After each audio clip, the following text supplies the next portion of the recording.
Okay. Yeah, Yeah, so maybe. it's just an old car. The pipes, they leak some. Is it The rusty pipes, under the your car? pipes are leaking. What? Is it rusty under your car? I mean, No, not You're in the bad. Midwest, so they use a lot of salt, huh? In your Oh neck yeah, of the door. Yeah. oh yeah. So that could eat at things. Yeah. Oh yeah. They might need to get it on a lift and take a look underneath. Yeah. That sucks. Yeah. Let's hope it's an easy fix. You know what I mean? At this point, I've ruled those out. I'm ready for the long haul at this. I'm ready for whatever is coming up next. At this point, Yeah. Where's Pharaoh? Oh, my computer's lagged. Yeah, he might have because trouble. He has his computer. we've done a while without a lot of expenses, so it's probably time to give this thing some real overhaul in that regard. They are pretty outstanding in the reliability and Yeah. you know. Table is up. I'm gonna go AFK for a second, okay? All right.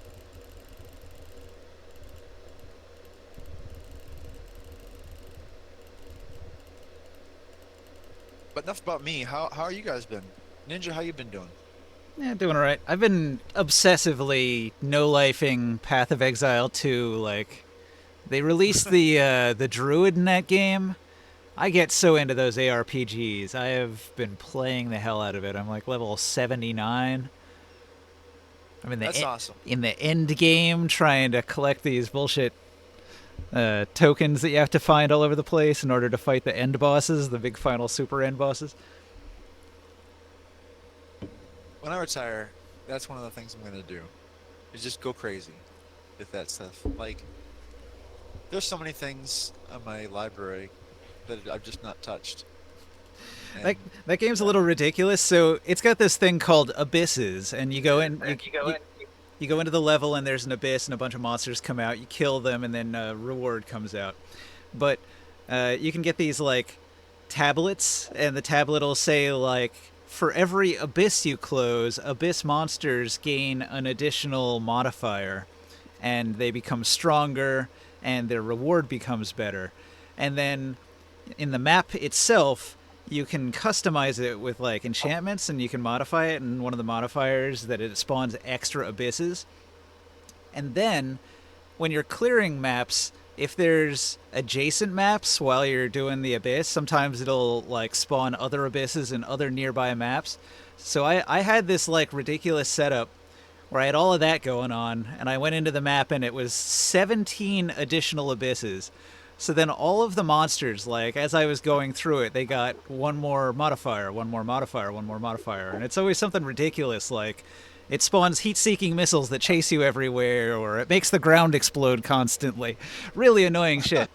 So by the time you get to like the 17th one, the game is literally impossible to play. How do you play this game?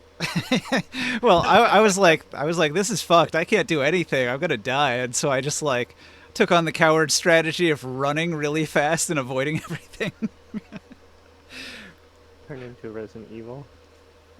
Well, it's like yeah, when an expert player plays Dark Souls and they ignore all the enemies and just run straight through to the boss. That's what I did. It was crazy though. I tried to fight them and they were just unkillable monsters with too many powers. I couldn't get anywhere near them. It's a gotcha game, right? No, no. Path of Exile is just a straight up ARPG like Diablo. Hmm. Not sure I would classify Diablo as much better on this front, actually. Well, yeah, they have the phone one. It's really bad. have you ever played Kingdom Realm of the Mad God Oryx? Nope. Realm of the Mad God Uruk. Never even heard of that one. Oh, come on now, y'all. You're old enough. I'm gonna send this to you. It's an old browser game. I don't even. It's on Steam now. Uh, the,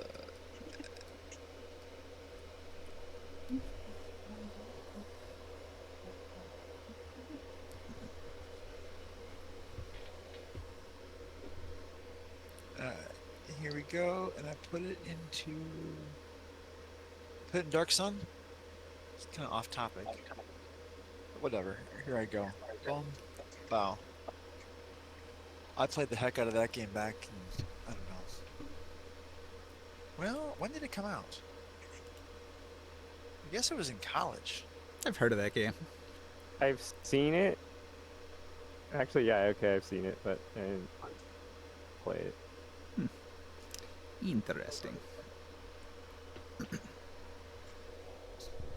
It's a little bit Diablo-ish, but yeah, they added a lot to it, and it's permadeath, but really kind of addictive. Yeah, that can be brutal. Permadeath Yeah. games. Rant about something a little bit now, or it will bother me continually. I used to play a game. It was PvP equipment-based RPG, so most of your stats were based on the gear that you found, and then when you'd get killed by other players, they could take all of your stuff. Which one is this?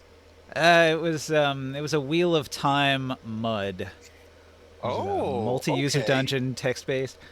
Yeah, yeah. I played Ardwolf Mud. I know that Yeah, one. I played tried a bunch of them back in the day. Hardcore. Yeah, moving around in those games was crazy. You could set up like little hotkey AWSD Right. and then just like memorize. All right, I need to go to the next town over, so it's like east, east, east, east, east, north, east, east, east, east, east, south, south, east, east, east, east, east, east, east, east, north, east, east, east, east. There I am. Right. Yeah. That was back in high school, man. That was the golden age of muds. Yeah, yeah. You got to be pretty old to be into that shit. We actually had one of my buddies, it was this new school had just opened and we were, trying it out, and one of the teachers at the school agreed to have a mud club Oh, well, that's where fun. we would be oh gosh. I wanted to be a programmer and make my own mud. You could download the base code for the one like that all of them were based on, and then like modify it to make your own game. I dabbled at it, but I never like made anything that you could play. It's cool. Seemed like a lot of work. Yeah, I'm sure it is, but still, I kind of like that. A couple people are real dedicated and they keep doing it. Occasionally, I'll go and see if that game is still online, and it is still online. How's it going? Going well. Taro. His computer's dying. He needs to blow the dust out of it. Pardon, you tell my name? Hey, Or what's blow up? someone so I can buy a new one. Are you ready for some D&D? Man, have you seen RAM prices? Do you know how many blowjobs it would take to buy RAM these days? I don't know. Man, it might be better than you think, Oh man, You just need to blow one really wealthy person. Mm-hmm. you'd better be really good at it then. You better have 5 stars on Yelp or something. Appropriate D&D conversation. How many stars are your blowjobs in your neighborhood? Come out with references. Yeah, I have to admit I'm kind of discombobulated after our week of not being in-game. I have Fair. kind of no idea what's going on or where we're at. I had some stuff I prepared, and I feel like I forgot to save it, and it all just got deleted. Oops. Fortunately, a bunch of it was AI generated, so I was able to look it up.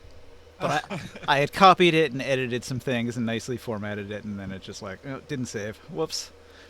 Well, last I remember talking to you guys is we were about to head back up northeast to revisit our issues up there with the Bandit Kingdoms. Yeah. But we were stopping in Dredge to try to, and we talked. Well, you went to Rom. You didn't go to Dredge, because Rom, Dredge Rom, is not Dredge. the I'm sorry, slave yeah. state. Right, but it was so Rom and the Templars are already kind of like, yes, please, we want your help. God dang, but Yes. I didn't realize. I thought they still had a lot more power than they actually did. They are rapidly losing any kind of legitimacy that they have on the city Oh, in I remember. holding things down. And then um, I was thinking that, oh well, it's a foregone conclusion. We have to get rid of the Elven Assassins Guild basically, and but they were like up and coming. They were on like we would have to reverse the growth curves on that if we wanted that to happen. Well, we're on our way. There was a volcano. We killed these creatures, and we're just about to do a sacrifice. And Oh, That's so right. this must happen after I left. You were hunting the nightmare creatures for a little bit. They had mutated by traveling near the pristine tower, and they had grown wings and the ability to rapidly reproduce, and now they're spreading throughout the tablelands. So we were just about to sacrifice these creatures in the volcano, and we wanted to have those guards, those Templars that are with us, to be witnessing it. Well, but yeah, they wouldn't mind witnessing this for sure. All right. So you're just getting rid of the body of the creature? Pretty much. All right. Do you want to make a sacrifice roll and get a boon? Or is it just for Yeah. roleplay? We'll do that for roleplay. I don't know that we're gonna benefit anything of this. It's really to ha them and to see, like, for them to see that, you know, the power of God is there, and it can affect the world strongly. And where are you going to find a volcano at? We just passed that volcano. We just passed a big volcano on our way. This is the old map we're looking at right now, not the new one. Yeah, that's true. Maybe I should pull one of those out.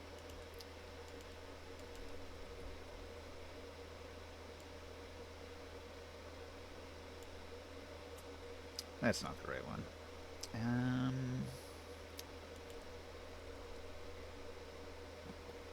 Is that the wrong table I pulled, or? No, it's the right one. No? I had everything in a bag. Yeah, it is the right one because we have the background. The background map we set up last night.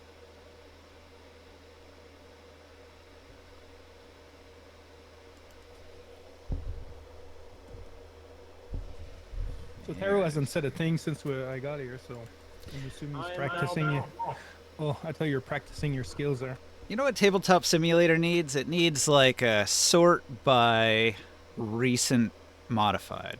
Like you can do that in Windows. You can sort a folder by recent modifications and see what the new stuff is. That would be really helpful in Tabletop Simulator for finding these things. Did you guys have a good holiday? Long in Taro? Oh yeah, it was pretty good. We did a lot of cooking. What was the question? Or holiday? The New Year and the Christmas. Mhm. I guess it was okay. The Did you do anything interesting and wild? I shoveled a fuckload. A lot of snow, huh? I don't know what you just said, but it sounded amazing. He was shoveling. Shoveled a fuckload. Oh, shoveling snow. That was not amazing. Nope. We got like, what, 3 days of blizzard last week? Fun. Ooh. Yeah, I missed all that. Alright, I'm still a bit distracted by current events. Come on. This For is what? the southern map. Drop the news, buddy. It's gonna rot your brain. I shot some woman in the face. Oh, yeah. You're disturbing. It happens. It happens. I mean, Yeah. technically, random police officer shooting people in the face also happens, but that's not. Well, It shouldn't happen. for the law, if she was accelerating towards him, She wasn't. That's- No, there was a video. dodging. They were going the opposite direction. I heard I there's a watched different video. oh, he was. I heard there's like. I watched the video too. Yeah, there was an officer in front of the car. I don't know. I didn't see how he got in front of the car, but it apparently was an officer She was, in front of the car. she was turning away from him. I heard there's two She videos. was. I haven't seen them She myself was. though. You're right, but he You- accelerated, and by the time she accelerated, he was already popping her. The guy shot her in the face from the side. She was passing that the away one? from me. Yeah. I couldn't Like tell in the video that I was watching. It was the front the of the first side. shot, the first shot, and then he kept on shooting while she was going. Yeah, yeah. Well, that is how it works. If you can shoot once, you can shoot more than once. Yeah. And when you walk away like nothing happened, you are not in danger. It's not Well, unless you get justifiable. hit. It's not justifiable, you know, to pull a gun. Well, for the something one like that who anyways. the one who probably should have been doing the shooting is the one who was being driven at. They're gonna argue that you know, I was defending my, you know, Run, officer here, but go, you didn't know if she Yeah, was she's gonna not go right now. ahead and hit him. I don't know. I don't know. Where is the Well, it's the severity of the action that is the problem. Looking at this map, I think the nearest volcano is probably on the Road of Fire. No, no, no, no. Like that's not the right map. We need the map with Elder. What's it called? Elderich. Yeah, but that's way further north. You're not even there yet. Yeah, no, but we were in that area. We were past Ram. We left Ram and we went up there. We were just past that. Okay, so the volcano is this one here. We were at As It Rests in that area and then this is the volcano. Really? You made it that far? Because I thought Yeah. I was no. thinking you were like way down here by No. Dredge. No, we traveled all this. We stopped at As It Rest, and we were our plan was to go and talk with all the villages and all that stuff. All right. Well, that messes up my plans because I wanted to do something before you even got to As Its Rest. But we can retcon it a little bit. I don't know. I wasn't there. Well, we can say it's before, but can we do the quick sacrifice anyways? Yeah, I guess so. Because that's kind of how we finished. So I guess the thing I wanted to do can take place in that spot in between the volcano and town. Because I don't think you had gotten to town yet, because I planned a bunch of stuff in and around getting to town, which you didn't do yet, as far as I recall.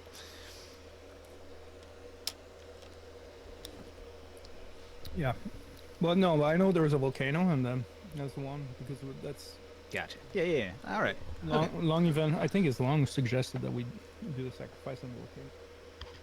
All right. To the So left. you travel across the vast desert to the volcano, and you're going to perform a holy ritual to sacrifice it to the flames. Magma's not technically your element, but it's pretty close. It's adjacent.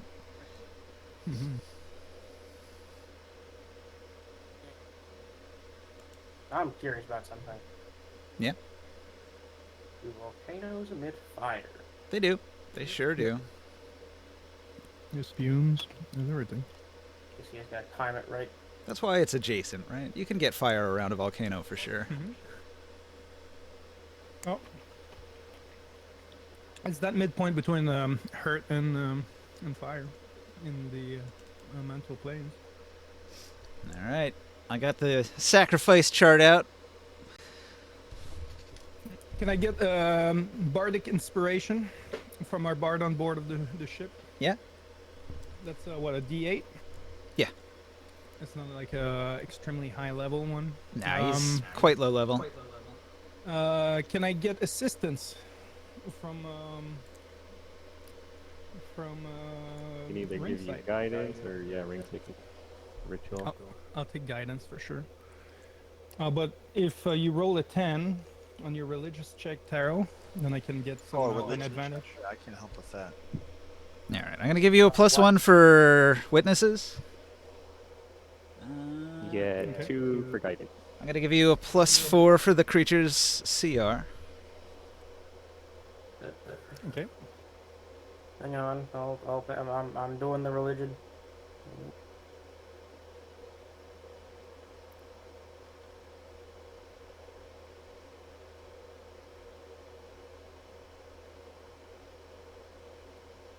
Dang it. I'm going to give you a +1 for alignment, which is a bit of a strange one, but I justify it that this creature is sort of antithetical to all life, and so everything is counter-aligned to it. I mean, I don't know. There are other things that are antithetical to all life. The nightmare creature is considered one of the most evil and awful things in this setting, according to the guide. So, Lucky. Oh, that reminds me. I was reading about the Terrace, and I read its varying lore, and combined, I got the impression that it's the Nightmare Beast is just a tiny baby version of that. yeah, basically. Uh-huh. I use the same image even. Oh wow. It's not named. What's the plus so far? 6. I got a dirty Six? version. Yeah. No, that's good. Yeah, from the book modifiers, and then you can add whatever rolls you got. Yeah.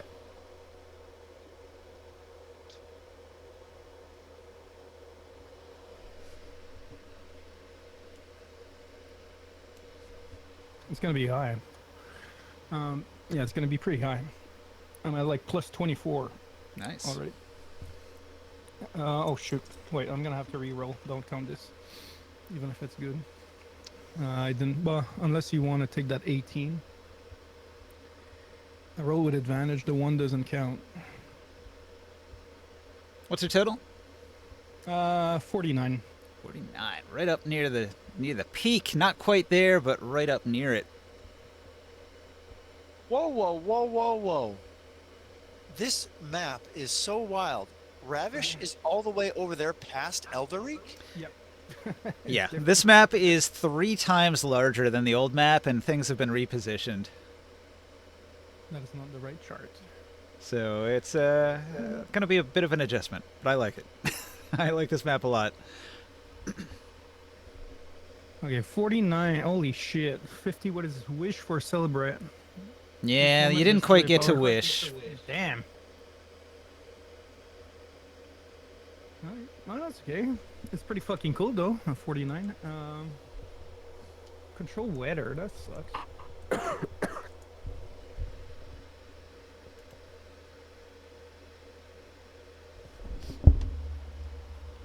How is that like worth that high of a roll? What, control other? Yeah, for 24 hours. Cast at level 20, I guess. But it's like if you roll a 40, it's greater magical weapon. Or limited wish. I feel like limited wish is not used well enough. Like that's Did you want to do greater magic weapon? We can go down a grade. That's no problem. Could it be? I was thinking because I wanted to find a way. You know, I sent you that message about wanting to buy a bunch of obsidian. Mm-hmm. And this is a volcano sacrifice. And I was wondering if I could potentially get a scroll that allows to learn how for a blacksmith to make a magical obsidian. To make a Magic obsidian. Yes. Well, you So can to make be able to- you can make a +1 weapon out of obsidian. That's not hard to do. What about like giving it like some sort of a magical effect, like a fire or of lava? Yeah, well, fire enchantments are a thing too. Yeah, none of that is out of the question. So a recipe that like a blacksmith could use. And Well, then what I was see, thinking, that's the trouble, because like the crafting rules would kind of interfere with that. So this really has to be sort of a one-time thing that can be given as a boon or a gift. It can't be. what about give fire resistance to the ship? Fire resistance to the ship. Yeah, I don't think there's an item that would work on that scale. Make it a magical fire resistant ship. I mean, I could do it for 24 hours. Fireproof. Because it's doable if you think about it. Like, it's doable because they create fire, like immune ships to fire for that sails the oceans in the world of flames. It's possible, but like 1 day of fire immunity would be almost worthless. That day will go by like in an instant. No, but what if maybe we get the recipe on how to make that permanent magical ship. No, it wouldn't work. I don't think you can do that. What the? Oh, anyways, okay. Then that idea. Enchanting a magic ship as an item. It's just Well, such a gigantic thing. It seems. They do it in the World of Flames, like I was saying, like to be able to sail over the ocean of fire. In the elemental World of Flame, like they create these sailboats that are immune It's to like fire. One Piece, and you coat the boat in a bubble. Mm. I know it's a big one. So let's say I roll a 50 one day and I get an actual big wish, maybe. Even Wish is limited to 25,000 What is it? in value, so it couldn't produce an item on that scale because like your battleship is what, like 150,000 gold coins. It's like a very expensive item, well But beyond the it's just scope of adding the spell. enchantment, right? Right, It's not but producing a whole new ship. All right. So it depends on the power of the enchantment. okay. What if I ask for? Fire immunity is a big one, like a really strong enchantment. All right. So there is this spell of the fire horse chariot that allows me to jump on and fly around. If I could have that as a pet. Blazing chariot, Yeah, something that flies. 5th level So perfect. conjuration. Calling upon the might of the angels, you conjure a flaming chariot made of gold and mithril in an unoccupied space you can see within range. 2 horses made of fire and light pull the chariot. You and up to 3 other medium or smaller creatures you designate can board the chariot. Cost of 5 feet of movement and are unharmed by the flames. AC 18, 50 hit points. Immune to fire, poison, psychic, and radiant damage, and is resistant to all other non-magical damage. The horses are part of the chariot. Chariot vanishes if reduced to 0 hit points. That's interesting. Its normal duration is an hour. But I'd like that to have that as a pet. Like as a mount. It'd be like my paladin mount. But as a fire cleric.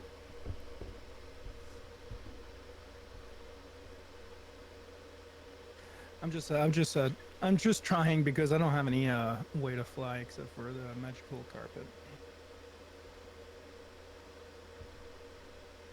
All right. Let But me if you had like think a here. magic item, like summon and recharge a wand or something. Like a once a day type of thing, that'd be cool. Yeah, that's what I was just thinking too. Blazing chariot item. And that would blow the fucking mind out of these Templars. If they saw that happening, like they see the horse and the chariot pull out of the center of the lava pool. What's the mobility of it? Would it be really good? We're all just like standing on it, casting stuff, fluttering around. It moves a speed of 50 and a fly speed of 40. I wonder why it's slower when it's flying. That's funny. 40 is still good. I don't care. Okay. Object of power or wondrous.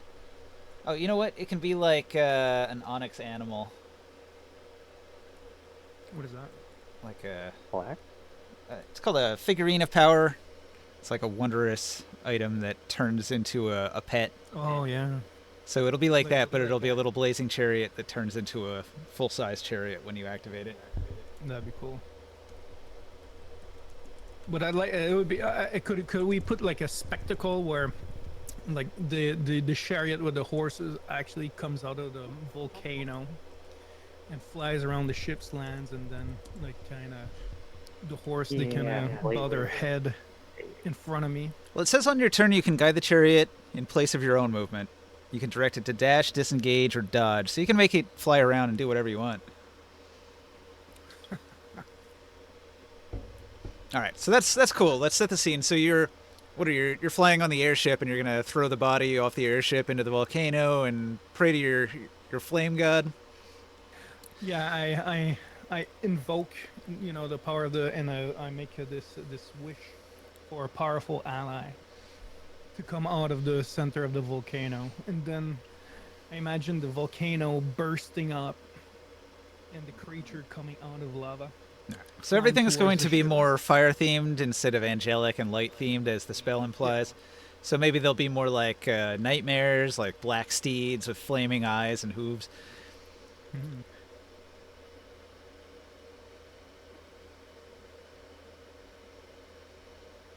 And then it comes and meets us at the ship. It lands on I guess, on the open. And the horses bow down to me. And then, boop, they become a little portable chariot. All right, so I'm going to add hour per day and action to activate. So All right. you have this figurine, and you can put it in your pocket. You can pull it out as an action and turn it into a chariot that you can hop into. Sweet. And how are these? Are the Templars taking this? How are they seeing this? Well, let's ask the dice. The Templars roll an 18 on their reaction. They're very impressed. Perfect. They like that. They like that a lot. Could you imagine if you had the power of flames on your side? Yeah, it'll be almost like when they had the power of Abalak Ra on their side. Exactly. We gotta convert them. They do crave the power they have lost. They're diminished in some way. What exactly did you create using the ritual? Blazing Fire Chariot. chariot. A blazing chariot item that I can summon once a day. This chariot to be able to fly around on. I guess technically it was like a wish almost to create a magic item in mechanical terms. Does it not have a name? Hey, it's just a blazing chariot, just like the spell. But it's a figurine of wondrous power.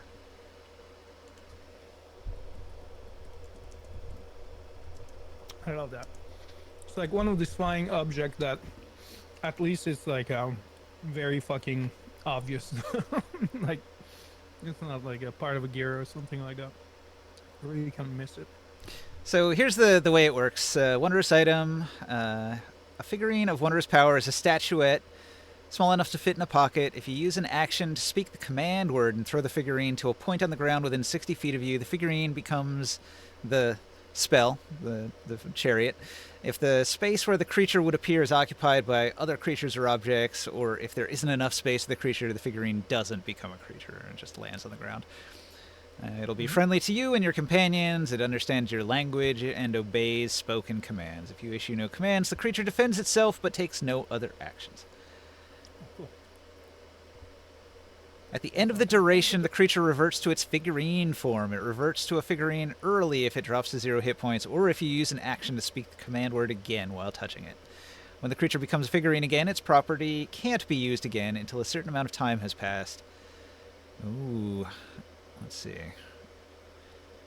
Boy, some of these are pretty long. I'm going to say 6 hours. I'll go with the minimum.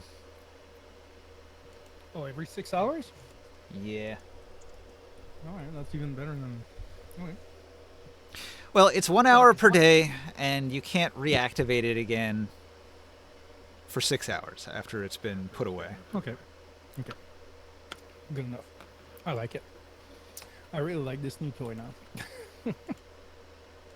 Thanks for the assistance, everyone. That was an awesome sacrifice. All right. Nearby, many of you have a good perception. You're going to spot something nearby.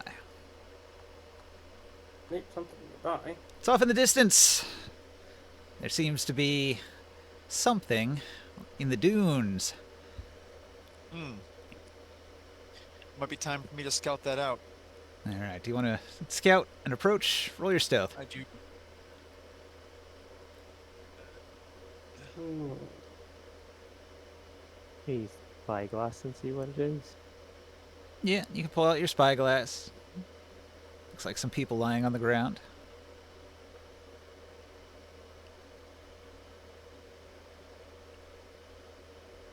Hmm.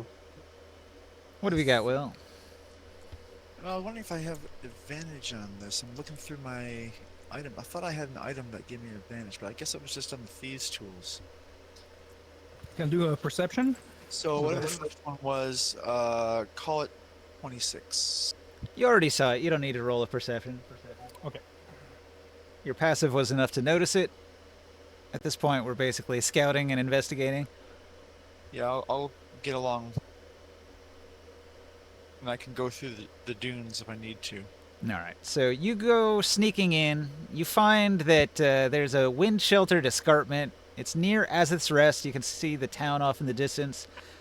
There are feathers scattered everywhere. Bodies laying scattered. It looks like a bunch of dead Arakakra. Okay. But you said there was motion. Did I hear that correctly? There was motion down here? When you get close, you don't see any movement. It seems they're all dead. Oh. And we Oh. are outside Azith's Rest? Yes. So It's Are we off playing in the a close distance. one?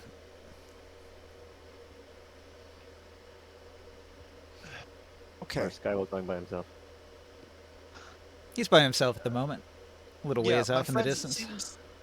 It seems like those Arakakra that we had met before had a raiding party that went to Azith's Rest. Oh. No, wait. Azith's Rest is the Arakakra place? Hold on. No. No. What's my notes here? No, they're up in the mountains. Winter Nest. Winterness is the Arakakra. And on the new map, it's a little different. It's a little further up north. If I'm wrong. Yeah, they're north in the trees, in the mountains. Okay, fine. So, but it was an Arakak. It seems from my I could do survival, I could do other things. From investigation, that it seems like this is a Arakaka raiding party that decided to go close to Azith's Rest and make a raid. Like, how many Arakaka are here? You think? There's a few bodies. It looks like a similar size hunting party to the one you've seen before. I'll send you. I want to send you a mental question. Are you able to tell how they might have been killed or how they died? Investigation or survival? Which one you want? An investigate would be good. Okay. Just gonna confirm the number. Oh no, wait. It's 16. Okay. Minimum 26. What do I get? That's good. So 30. you see some wounds. They don't seem to match the local wildlife. Like, you don't see claw and bite marks like you would expect, and there's no bone crushing impacts. The clean, narrow cuts go through wing joints, the base of the skull, the sternum. One corpse shows a through and through puncture that entered between feathers. I'm gonna have A level body- of precision that seems almost unworldly. Otherworldly. You don't Or, detect you know, any unmatched. defensive posture. They didn't seem to defend themselves. They must have been caught unaware. All of them. And this is like 4 or 5 of them, or dare I say 6 or 7 of them? Yeah, well, pretty decent sized group, maybe even 8. One of them has a blackened outline where its shadow should be. The stone beneath it feels faintly cold. What? Oh. Is this okay? Maybe knowledge arcana, not densis, but defiling for that piece. Roll an Arcana check. You've seen defiling a number of times. You would probably be able to tell if defiling was done here. Okay. Straight 16. All right. So, a less studied wizard might, or like somebody who's not a wizard might be fooled into thinking that this was defiling, but you don't see the telltale signs of plants being destroyed in the area. Oh, actually, it's a 20. My bad, because it's +4 for intelligence. Even better.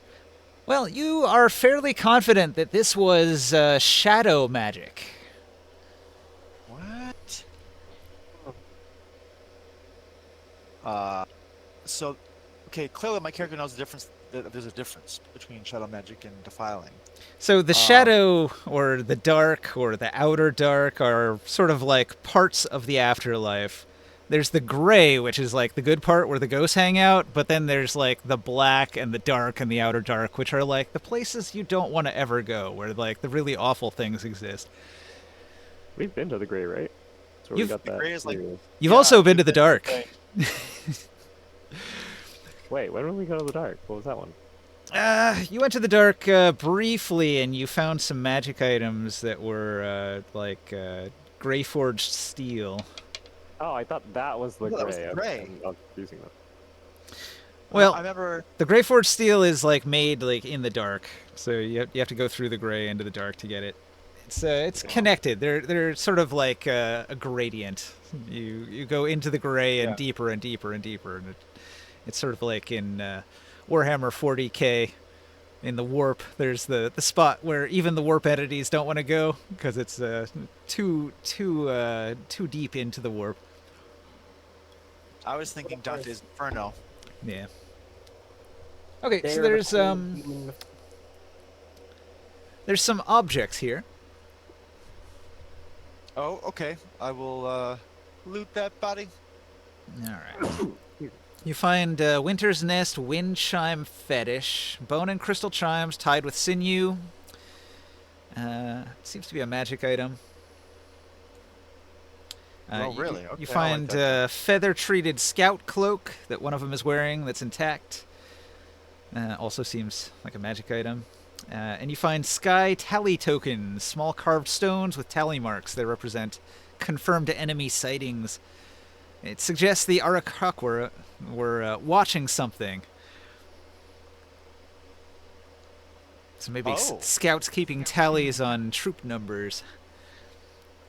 Interesting. Okay. Well, that suggests a lot more. I thought this is just random, like they happen to go ahead and be hunting for a rating in as a thrust, but that suggests that this is an extended campaign. That they were going to make maybe potentially a move on as a thrust, like a big move, like an invasion, to maybe take control of as a thrust, but killed by somebody with do we know anyone with shadow magic and as its rest? I put these items in the Dark Sun chat if you want to copy them onto your sheet. I don't. My notes on as its rest are not amazing here. These are kind of minor magic items, so when you get back on the airship, you'll have plenty of time to identify them. So I just included the information there. Yeah, but symbolism and most importantly, the suggestion that I'm getting that this is people they were spying, but in a consistent way with like letters and taking notes and all these things. Maybe not letters, but like because I don't know how much they read. So from the positioning and everything, you can infer that these were stationary targets, each of them probably killed with a single strike. No evidence of pursuit. There's no overkill. Everything was very precise. Nothing seems to have been taken. They weren't hunting. This wasn't for food or for trophies. They were just killed.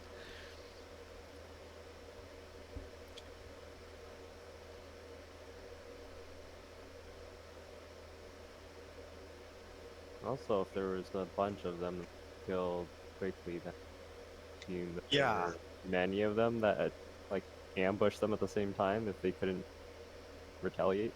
Right, that's what I'm thinking. Like a whole squad of assassins all at once, ready, set, go, and they all just shoot at the same time. There's not like arrows in them, right? No. You don't find any weapons. You also don't find any footprints. No This tracks might at have been all. some magic. Piercing. The This is only starting to give me a little pause. the only spot where there was like maybe a footprint was the spot on the ground that was cold. But that's it. So somebody seems to have appeared out of the shadows and then disappeared back into the shadows instantly. I feel like we might. Well, I feel like we might be dealing with the undead. We're talking about the gray, maybe a banshee or a ghost. Okay, well, I was thinking the closest I was thinking of in that regard is Pillage, the elven murderer ghosts. But why? Why? Do we have any why would rumors they be out of here? any of the surrounding bandits in the glowing desert if they use shadow magic? You haven't heard anything. You could ask around in town. That's generally the undead that does that. I'm gonna use a sending spell towards that Arakocra dude who we talked to, the chieftain we talked to that one time. All right. Are you going to tell him his vanguard has been eliminated? I mean, yeah, but not like that. How do you say it? Beings of shadows have slain your vanguard. I request any idea of their identity and will hold their belongings till you send salvagers. All right. Well, Traka of Winternest receives your message.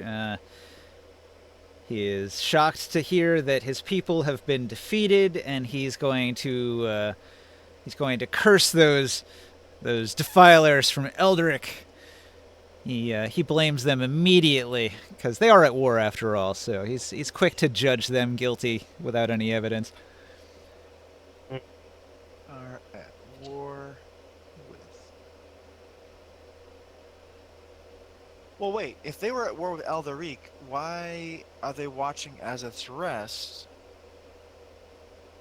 Because, like, they weren't en route to Eldaric. They were stationary outside Azeth's Rest, and all of a sudden just jumped. Stop me if I'm misunderstanding your painting of the scene.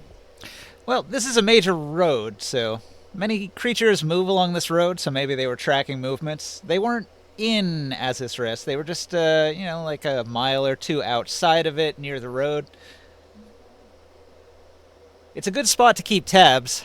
Tall dunes give a wide view of the area, but also concealment on the shady side of it where nobody would see. Gives you obscurement from the road, so they would have had a good spying position as far as you could tell. This is a spot where you would set up camp if you wanted to just observe. And since they're at war, they would probably want to know if Eldaric was sending a large army their way, forewarning. So they're keeping tabs of numbers of some groups, but you're not sure who because they're just tally marks. Remind me, Eldaric. Eldaric still has a Sorcerer King, I thought, right? Yeah, Daskanor, the paranoid and insane king.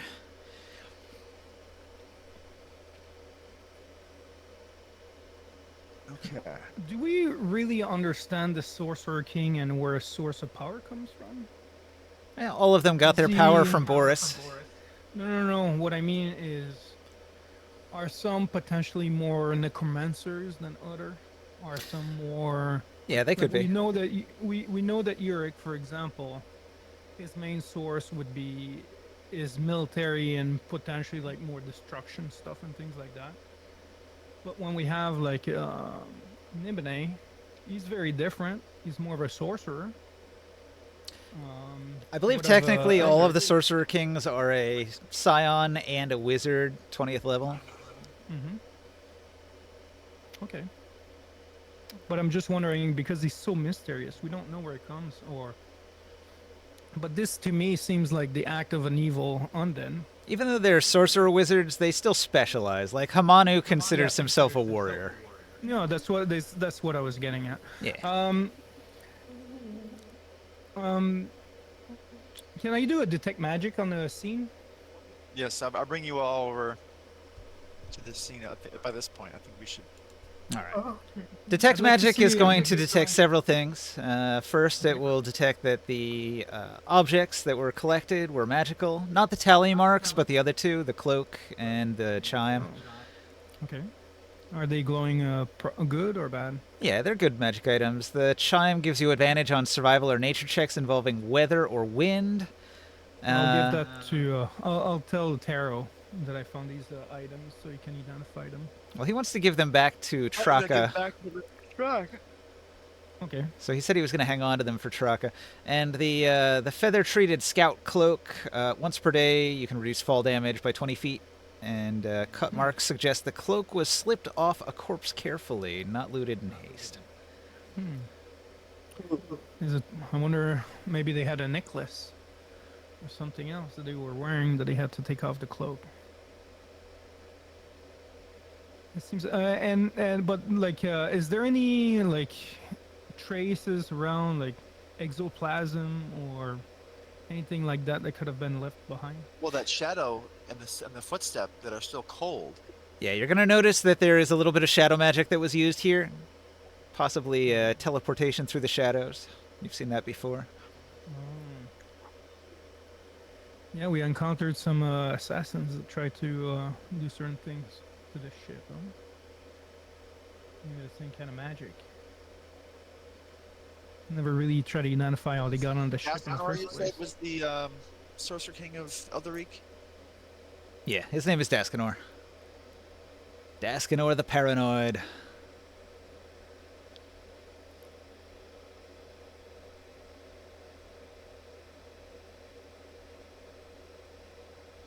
Okay. We don't know if if he uses shadow magic or his Templars. Do we? Yeah, you've never heard anything about it. There's very little information about Elderic because you can't get in or out.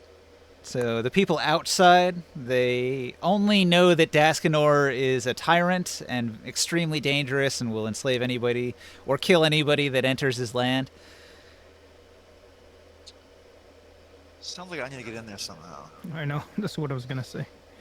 How could you get somebody in there? It's without them like getting killed or Alcatraz, it's heavily defended.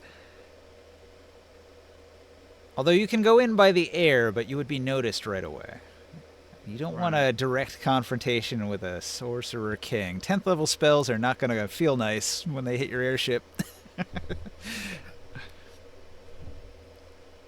wait a second. What is that spell that allows you to see? Oh, is it True Sight? Yeah. Where that you can actually see somebody else that you know of. You can see where they are and all that. Oh, I don't know about that one. True Sight goes through invisibility, though.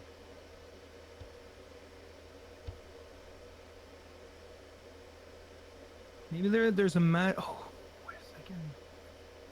Maybe I can look through flames. I do have the capacity to look inside of areas where there's a flame. Suddenly you hear a squawk. Surprisingly, one of the Arakakra was not actually dead. Paladin power, return to life. Laying on hands. His Yeah. throat was crushed. He's barely alive, blood leaking from his beak. I will connect my mind to his. All right, he's trying to communicate. The shadow that moved when the sun did not. Cold hands. He dies. What? I cure wounds him. He, Plot. di- he, Plot di- matters. he dies a Plot, narrative plot. death. Bastard. I demand his immediate revivification. Are you okay really for it? doing that? I kind of do want that to happen. Yeah, I tend you to. I'll show you the hand. Put my hand Pay me. He says pay me. Oh, okay. Are you serious right now? How much gold is He's it like the again? meme of the guy with the hand out, just pointing at it. How much gold is it to revive someone again? 300 gold. I thought we had lots of gems. Yeah, but not out of my Do you collection know at what all. you get for 300 gold? I don't care about this And bird that's why I creature. feel denied. No, I'm changing this fate. I close my hand and I put my hand in my pocket. It's the info that they have. But Not again, even. he said the shadow that moves and the sun does not. So again, shadow magic. That's But just the darkness in the night. no, it's not. A shadow that moves, irrespective of the sun, something that moves as a shadow across the land. Who has the guts to walk through the shadows? It's a very dangerous place. I was one of the thoughts I have is Galbor, the shadow of Balak, but that's not him. No. Let's see. Why don't we go to As at Rest and do a little bit more talking out there? They might know something. They might have seen a strange character. We can go and visit the inn, or maybe talk to the guards and see if anything special or weird has happened lately. Yeah, I have no contacts there, but I can still carouse amongst the common folk. All right. You go to Azeth's Rest, town of canals. The town, with its population of 1,200 people, is bustling with activity. The trade house has been doing a lot of business recently. They're moving a lot of product from north, from New Azeth, and they're moving it southward, trying to get it past the Civil War zone towards Tyr to connect the trade routes. So a lot of the traders are gathering here. The priestesses, they're also going about town doing their work. The priestesses of the pools, doing prayers and festivals and things. Then there's the lords. You said Azeth's Rest is moving. There's new Azeth's Rest. There are two towns, right? So this is the I meant New Kern. Sorry. So there's Kern and New Kern, and then Azeth's Rest is the third one. And none of those are on this new map. No. They moved it up one map. So this is like this is from Dradge to Eldritch, and then if you go even further north past this, then you get to let's see, this is the Road of Fire if you wanted to go there. This one, we don't need this one. This one's the south. What we need is the Kern region map.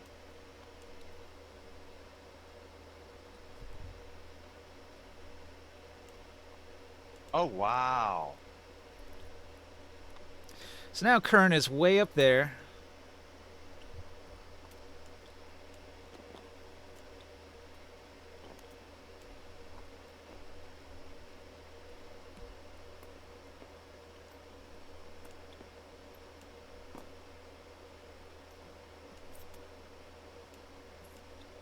We have to go past Eldarit to get to Kern.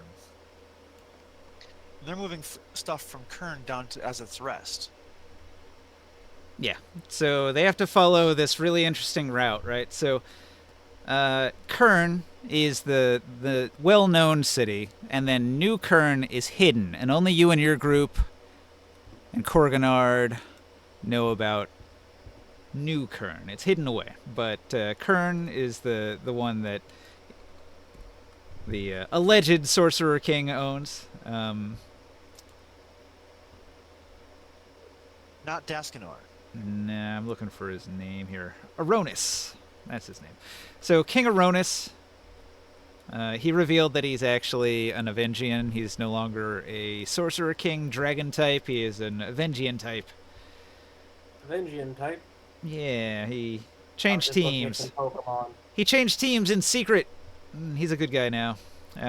So Yay. Azeth's Rest is his subject town. to spread trade. The merchant house Azith is the merchant house of Kern, and so this is their furthest outpost here, and they're readying to expand their reach into the tablelands if they can get past Rom and past Draj. But that really can't happen. I mean, with this geography here, Well, you can see there is a route that goes through the mountains and I see avoids that, but- Elderreach, and that's the route they take. But Eldaric is just gonna go ahead and be like, yeah, whatever, let that slide.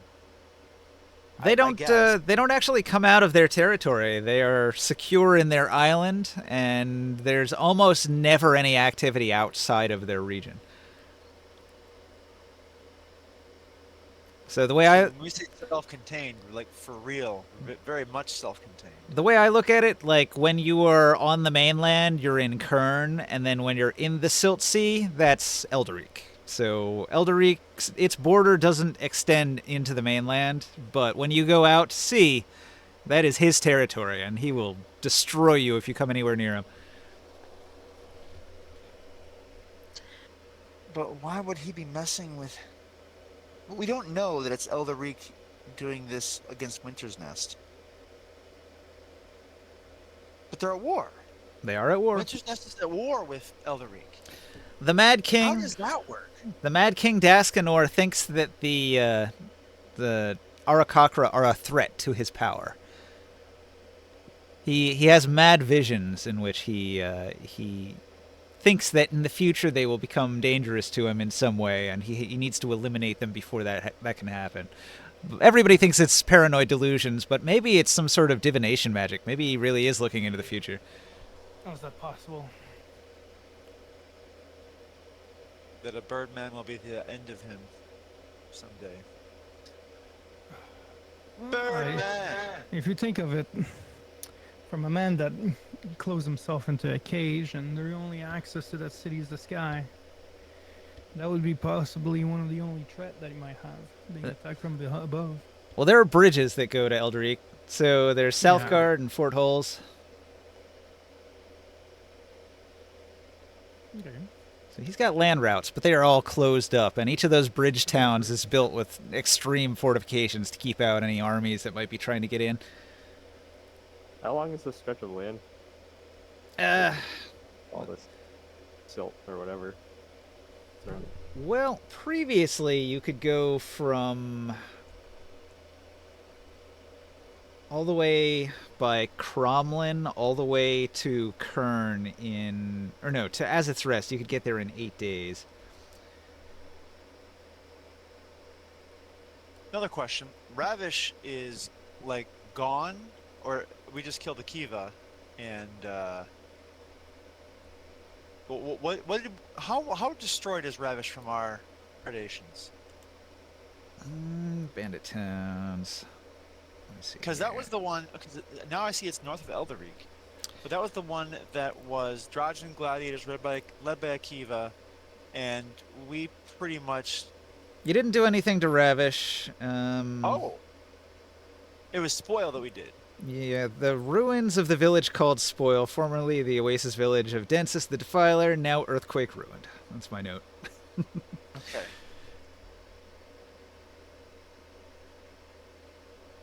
And the other towns you left alone.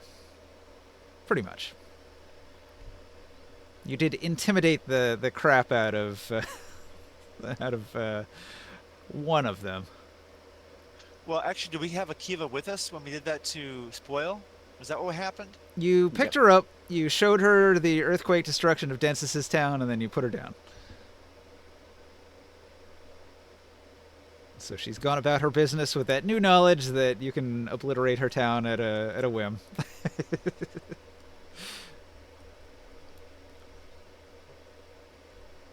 Where those 8th level and 9th level spells are just a little overpowered. So A fighter can hit you 3 times a turn, but a wizard can turn your town to dust. Seems a little disproportional. I don't know. I don't think they were focused on balance. I don't know. Whenever I see the situation unfold, it's like I cast Death, Firebolt, Death, and then everything died. except for the fighter, and then the fighter runs up and stabs them to death.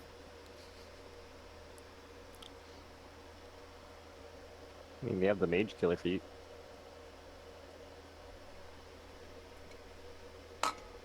It's just so Well, flawed. you have to do whatever was going on with uh, Taurus. Taurus was a fighter that could do, out DPS mage. Yeah, probably 200 or 300 damage. It depends if you're fighting hordes or like battalions of stuff on a large battlefield, or if you're just smacking one big guy. Yeah, he was great against one target, and then spells are better against many. Because then your fireball is multiplied by however many targets in the horde. 20. Fireball times 20, that could be like 600 damage. Yeah. Okay, so So you go into this- Azith's Rest. You have entered the we go into town. Azeth's Rest. We're asking to see if we know anyone who. Excuse me, you there? You lived here quite some time. Are there anyone here who specializes in shadow magic, or is that people from Eldaric? Hold on a second. I was thinking we should probably do a roll, like a carousing kind of roll for gathering information. Sure, we can roll for it, but I'm just role playing here. Like the have you been attacked by Eric Cochran raiders, or not really in Azeth's Rest?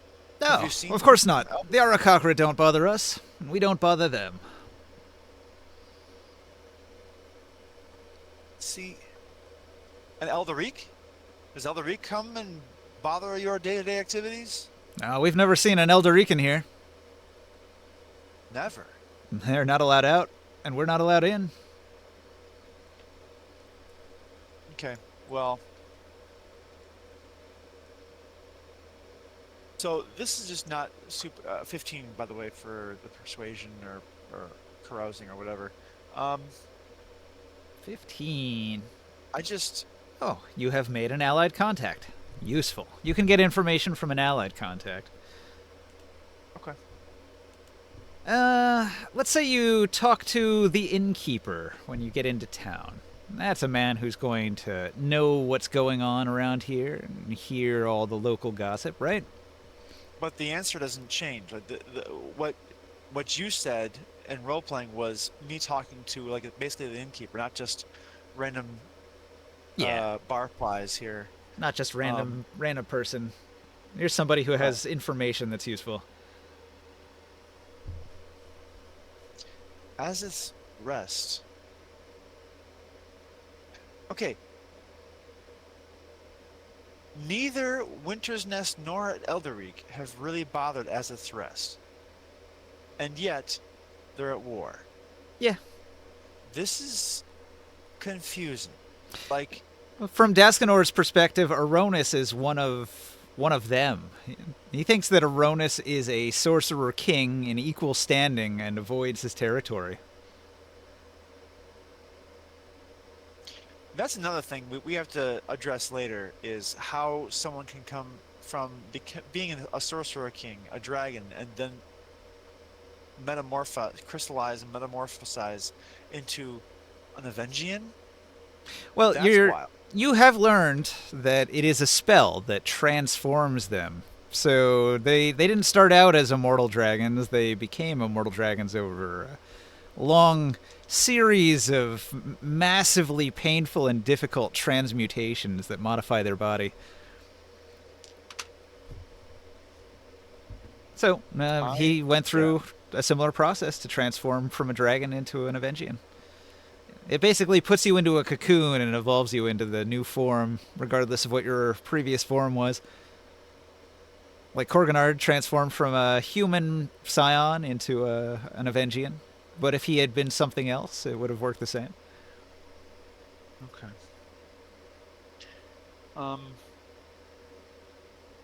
My friends, I don't know what to make heads or tails of this.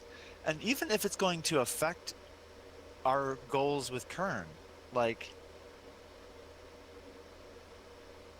it does seem a bit ominous that they could kill an Arakocran hunting party with such ease and precision. That does give me some pause. Like, Mm.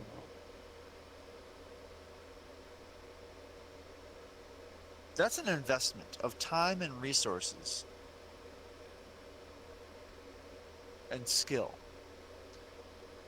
And it's not coming from Azith's Rest, so far as I can tell. In speaking around and asking around here. All right, so But- you wanted to get the local rumors.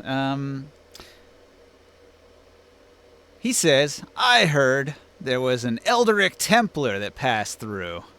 Didn't bear any insignia, no official caravan, just one man, but people assume Templars. His accent, his military bearing, his refusal to engage socially.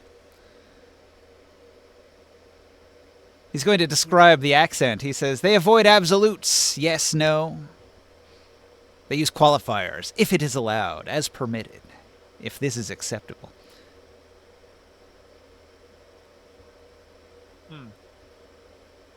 So the local rumor is that there might be Elderic people snooping about in Azith's Rest.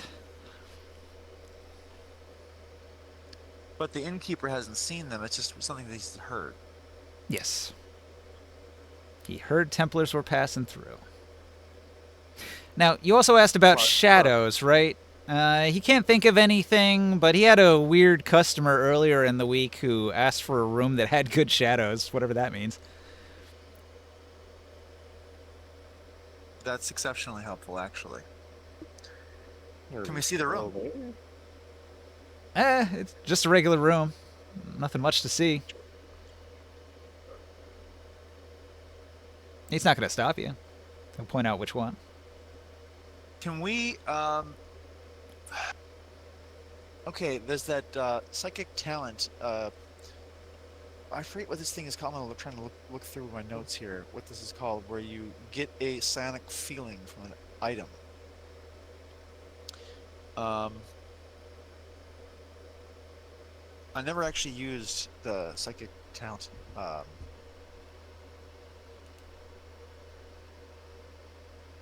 Can I get any insights, feelings about this?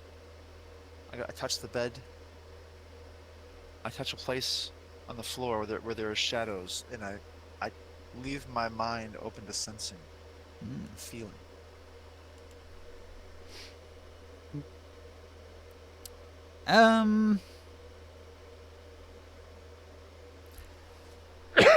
In the room, you do notice a spot of shadow that seems unusual. Like there shouldn't be a shadow there, but there is.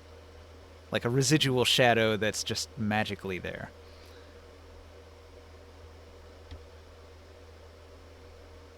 Is he hiding in the shadows?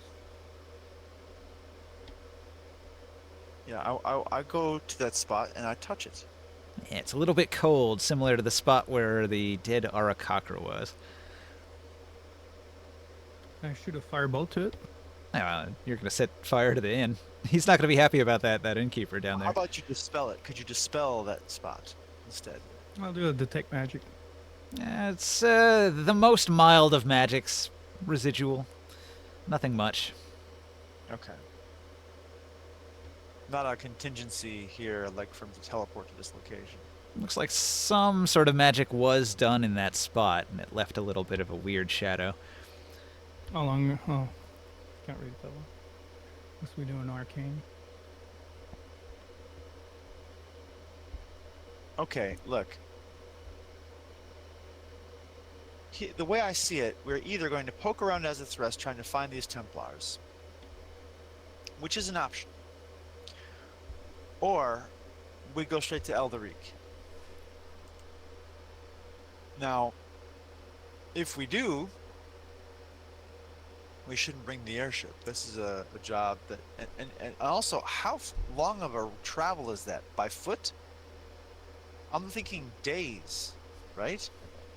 Yeah, because the distances have been tripled, it used to be like 8 days to make the trip that you made before, and now it's 21.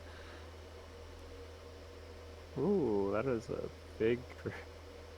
The distance between Azis Rest and Kern is probably, I don't know, like 2 weeks.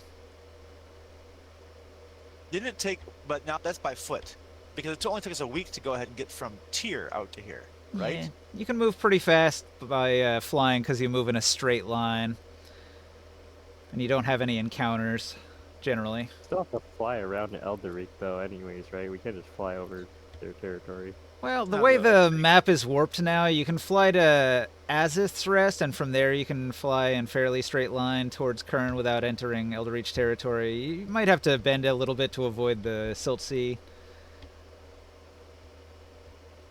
Bit of a curved line, but you can do it.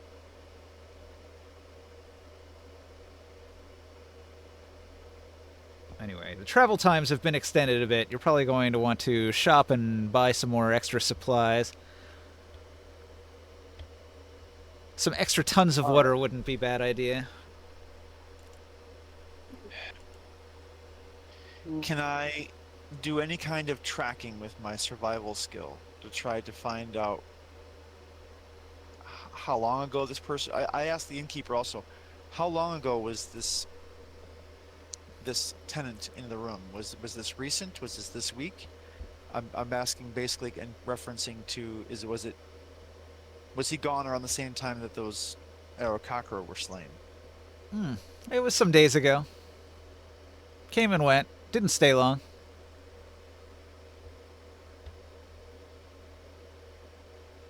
The Arakakra bodies seemed fairly fresh. That probably happened recently.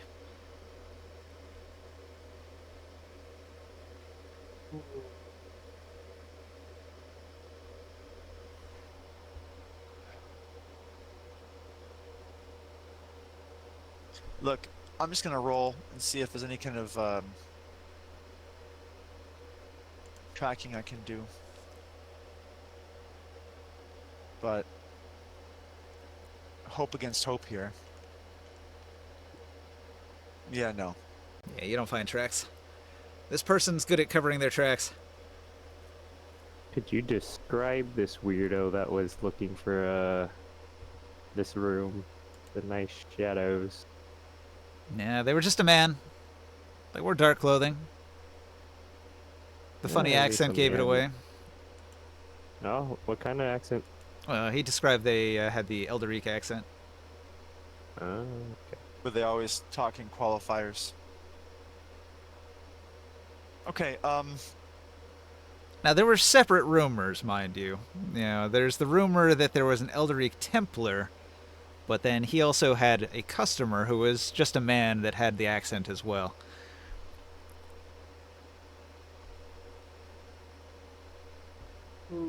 my friends, I feel like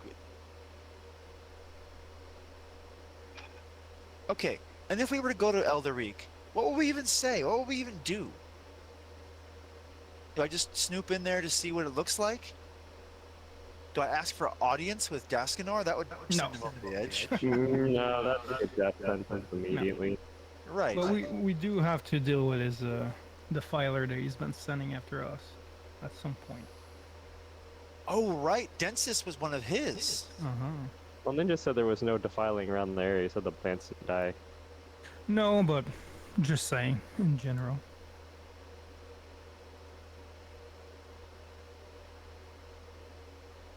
I don't know. I don't know what the next step is.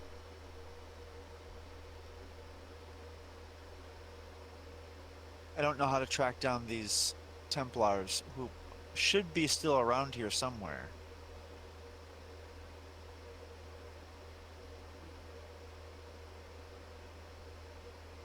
My friends, any ideas?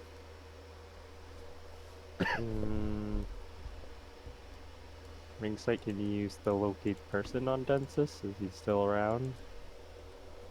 Let's see. Is it possible that he was the one that killed the Iroquois? We have plenty of items of his to help make that. I will name Densis Defiler. Gotta find where the frick he is. He's still in Elderic. He hasn't left. Well, I mean, if he's not in 1,000 feet, I no shot all. All right. Uh-oh. This has a bunch of stuff on it.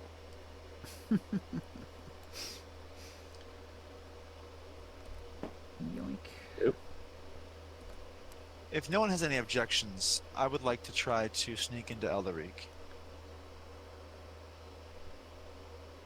I object.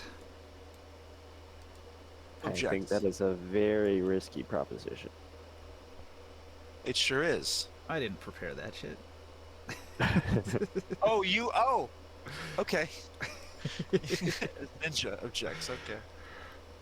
Well, what I was thinking was, I mean, if I go in there, am I going to see, military, maneuvers being done, parade, are they mustering soldiers to go ahead and march out of Elderic? That's what's in my mind right now.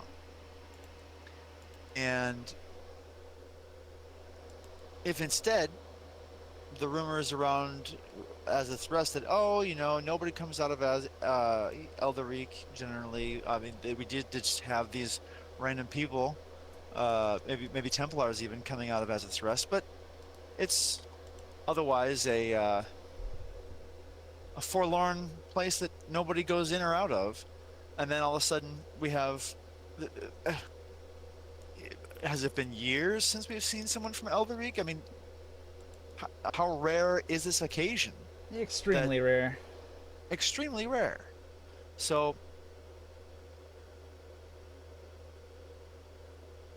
if it weren't for the level of skill and precision of which these Arakakra spies were slain, I would just say we continue on to Kern.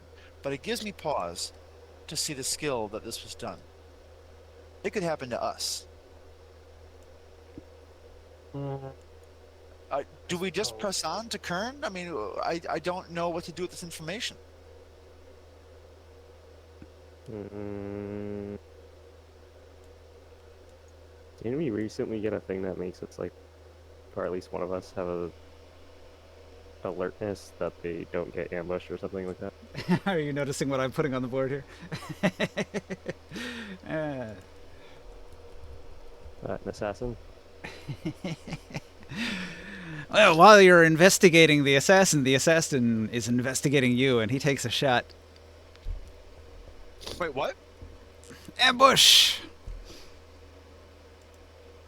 Alright. Assassinate! Improved. Advantage on attack rolls against creatures that haven't taken a turn yet. Oh, frick. Katwang goes the arrow. Shit, I roll a 3 and a 5. That's not good. He has a 19 to hit Grimorn. Grimorn, a arrow, hits you in the back and pings off of your back and bounces through the air and clatters to the ground. I turn around. I turn my head around. I was like, what was that for? Hang on. Like the Rock with like an eyebrow raise. Exactly. I'm like, what? How dare you? It just slowly turns around. He's got multi-attack, so that was only one of 3. All right, so the second one's a 24. That doesn't hit. And the third one... Multi-attack? Third one is... Rolling my temp HP. 20. 20 also didn't hit. So 3 arrows come flying in and hit Grimorn in the back. Ping, ping, ping. When you turn around, there's nobody there. You can't Warcaster reaction cast? That sucks. Yeah, I can. No, I meant because he just narrates that he's already gone. Yeah. Well, what I said was no. you don't see anybody there. Oh. He's invisible. Detect magic. Well, actually, Hang I on, know what I let's am. roll initiative because that Yeah, was the detect magic surprise does not round. detect invisibility. Nah, I'm not gonna do that.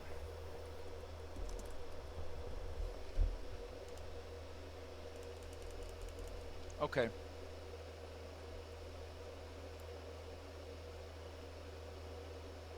Is there other people in this room? Yeah, the Can innkeeper. you show us where we are in the room, or like hallway or whatever that he's attacking? Yeah, you guys should get your figurines and put them in this room here. Let's see, do I have a If I can have figurine? a I can use place as for the innkeeper. shadow. The shadow knows. Where was I, Ninja? Can you put me, like, here, for example? That works there? Alright, this is... Where'd it go?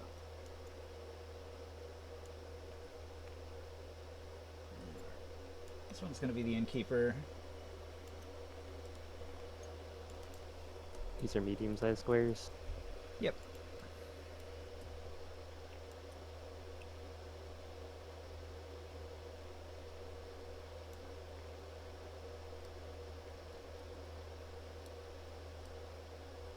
Oh, well, which one is the room of...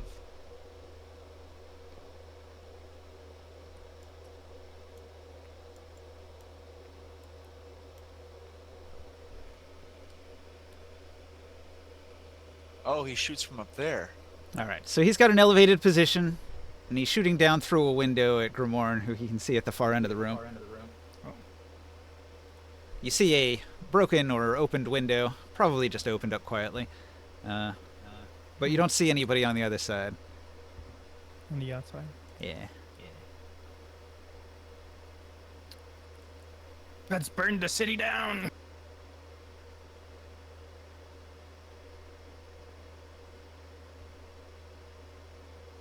Oh, I would have been here then. So Elric Assassin went first. I don't know if he's gonna get away. Where's Tharo? Ooh, he got a turn before you guys did. His initiative was high. So he could have done anything during that turn. Your chances of him being exactly at the window just dropped to about 0. Where's the ringside? No, I just wasn't on the map at all. Oh, I got him. Echo. Alright, so yeah, we'll just put him here. Okay, so it's Morg's turn. Alright, Morg. I believe it is my turn. No, Morg is first. So the Elderic Assassin went twice. He had a whole turn to do something, but he didn't attack again.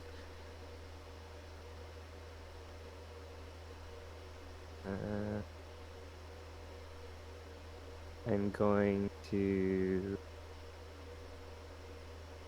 use fairy fire at the window in this area. Alright. Huh.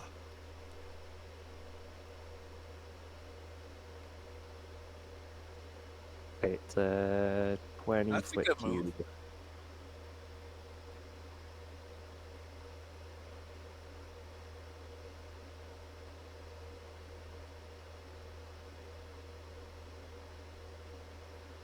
I don't know if I actually hit anything, but I tried to reveal him. Yep, you put your spell there, nothing happened. Nobody was revealed.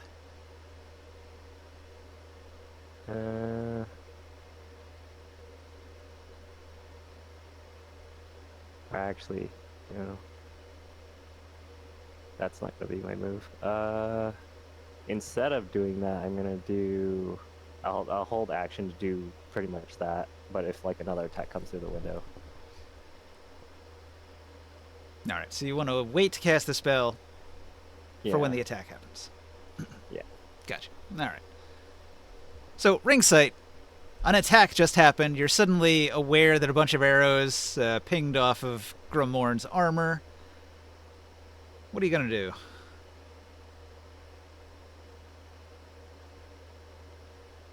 Tara? Where's well, the air drake probably wouldn't help in the situation, would he? Nah, probably on the airship, I think. He wouldn't do well in town. People would be scared. Yeah, no kidding. I have an idea. You running upstairs? Execute it. This eye's going upstairs. Hold on. Well, Morg moved his figurine up onto the stairs. He's going up onto the balcony where the window where the shot came from detect was. thoughts. Use detect thoughts. There's nothing there. Okay, I spin around with detect thoughts. Yeah, you cannot sense the assassin. The spell penetrates barriers. Yep, you did not detect anything. What the frick? I guess he's hiding on a different plane of existence then. Oh, hold on. A thing happens. Suddenly you're sensing him 500 feet away to your left. I don't think detect thoughts stretches that far. No, it doesn't. Something's weird.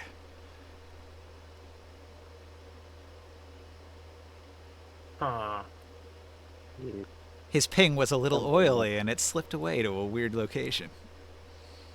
Oh, frick, it's the Shadow Man, I think. Very astute of you. Yeah. Alright, well, knowing where he is isn't gonna help, is it?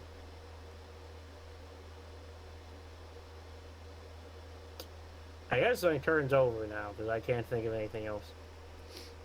Well, that reading you got wouldn't even make sense unless he can teleport. Did he just teleport 500 feet away? That's what it felt like. Hey. Alright, end turn, I guess. Orin, you stand in the room, the dimly lit room of an inn. The first thing I wanted to do was, I don't think I know that he teleported yet. I'm going to use a Knife Dagger to teleport, and I go, oh, I can go up to 90 feet, looks like. That'll probably get me outside the window if I wanted to. I was going to teleport up to the window, up to here. Okay. I want to go invisible, and I have a standard action left. I would like to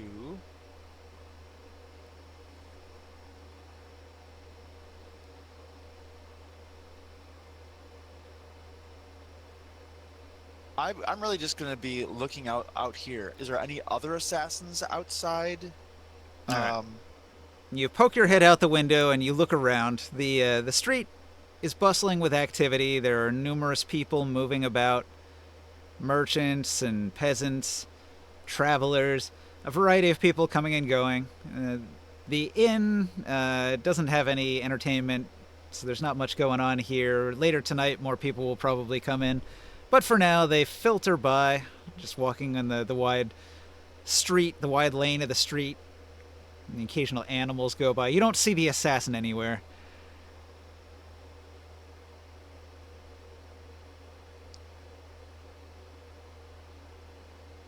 He seems to have vanished, my friends. I cannot see him anywhere.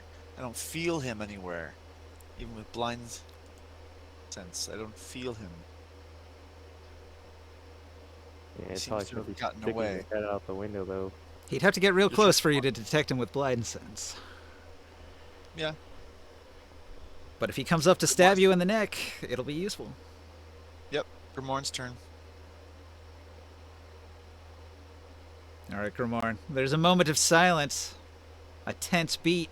Somebody tried to kill you, but you don't know where they are. Is it my turn? Yeah.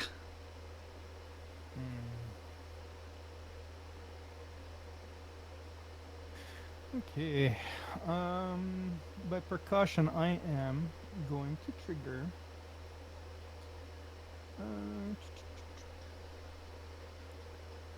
Spirit Guardian, Okay. level 6. Can you give me like a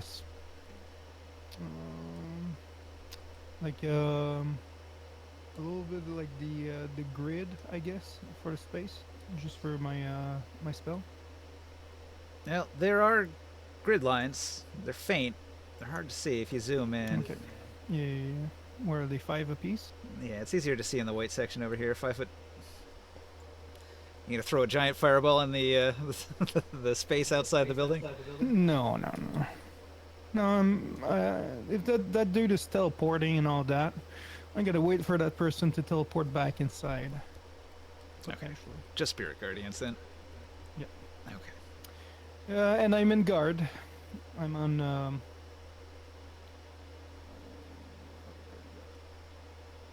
I'm keeping guard. You know, just in case something happens. I'll go more in the center of the room here.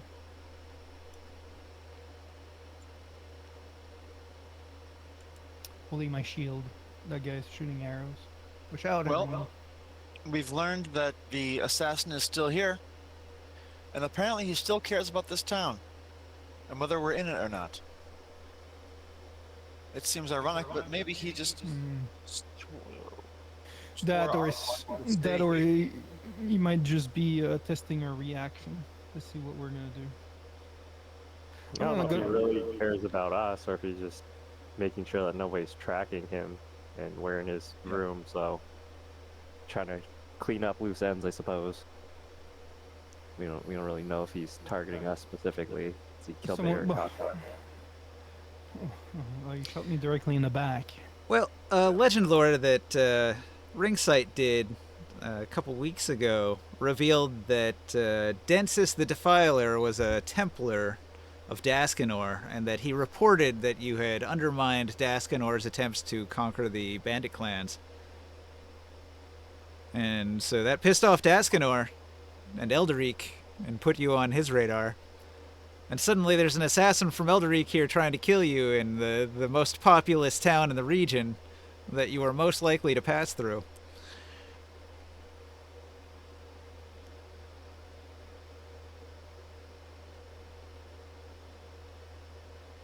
It is still weird that he would be hanging around his room. I think I need to step away. I'll be Okay. back. I also need to step away. I have to use the bathroom and I have to grab a drink. Okay. So I will return momentarily.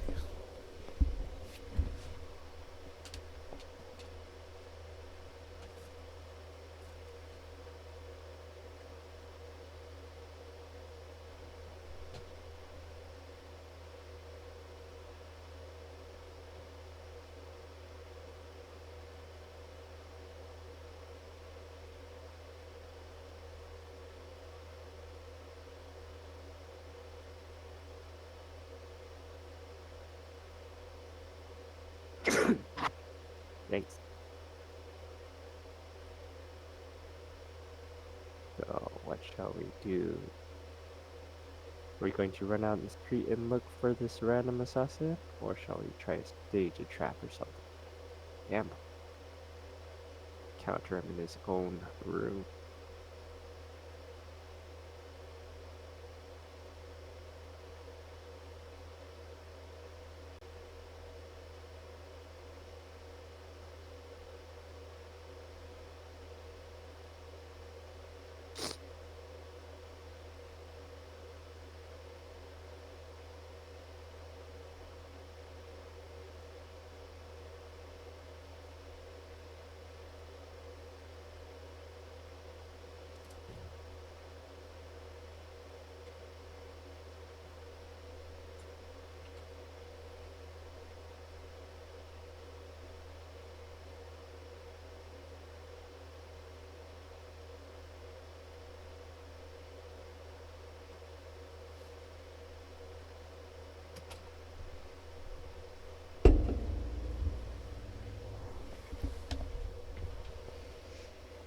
Hello. Hello. Okay, I'm back. Ooh, this is fun. An elite level assassin trying to murder you. But he seems to have disappeared. He didn't attack you the second turn.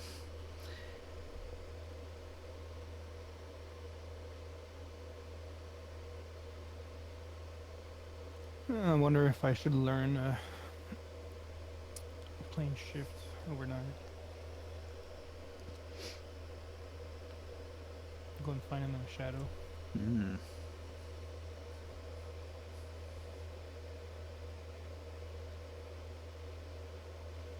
Is he like whose turn is it? Well, I'm just debating whether I should play out the turns. You know, for dramatic effect, there's a lot of tense moments, but he doesn't attack you again, and several minutes will go by and he doesn't attack. The innkeeper will run and hide during the combat, but eventually he pokes his head out. He says, "What the hell? Somebody's trying to kill you guys." That tends to happen. He looks I'm at the gonna go- arrows and he says, "Oh, those arrows don't look good." Are they special arrows? Do you wish to inspect the arrows? Yeah. Yeah. Do they have poison on them or anything like that?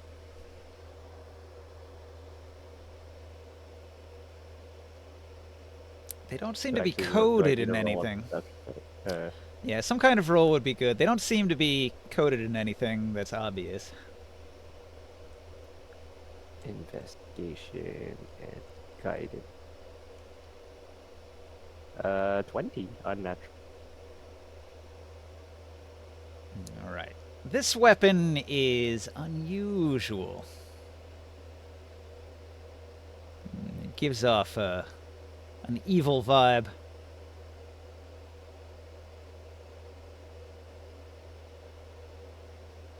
Do you still have to detect magic, Ramon? It's also You were using it completely earlier on the shadow thing. completely dark. As if it's like Grimoire? consuming the light.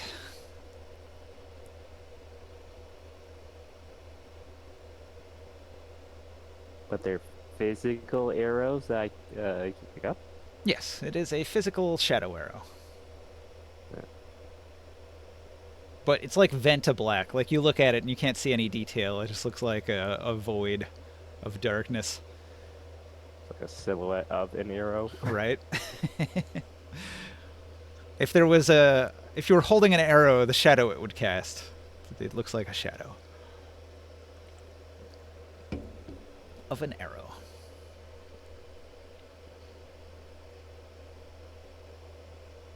You back yet, Krius? What's that? Detect magic? Yeah. All right. Oh, on the arrows, yeah. You cast Detect Magic, and you can tell that the arrows are magical. All three of them glow faintly. Seems to be What do they look like? Like, is it a different material? seems to be a mid-level necromancy. Oh. I would like to use the power of identitude to know more. They seem to be tainted by the shadow Probably forged. Maybe some Where? necromancy. Maybe some. Yeah. You want to identify those?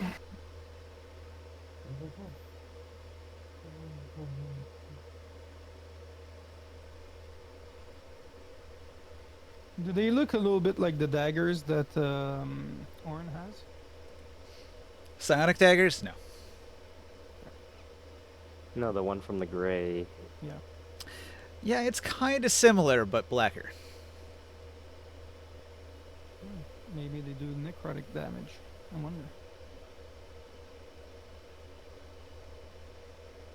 Ringside, Yes? are you going to can cast a identify it. Identify on this arrow? Yes. All right. You begin to identify the arrow, and after a little bit of time, like 10-minute ritual, you can determine that this arrow adds 48 necrotic damage and a DC 21 strength save, or you are anchored to your shadow and cannot move away from it. Oh, how much? DC what? 21. Wow. All right. Powerful stuff. So, Who shoots? Orin, do you have a bow? This guy will. he does. I would give it to him. Hmm. That might be useful. I wonder if that assassin would enjoy being trapped by his own arrows.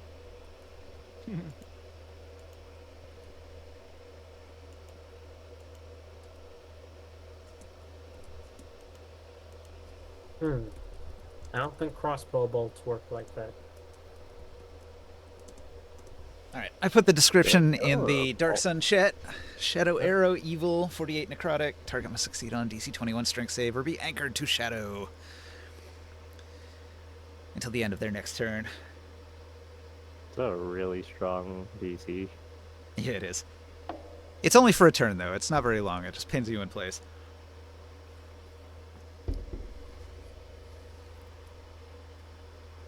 At least it doesn't like stun you or anything, so you can still actually do things. Yeah, it's just like a grapple. Ranged grapple. An arrow that pins you down. That also means you can't run and hide for cover and lines you up for another attack.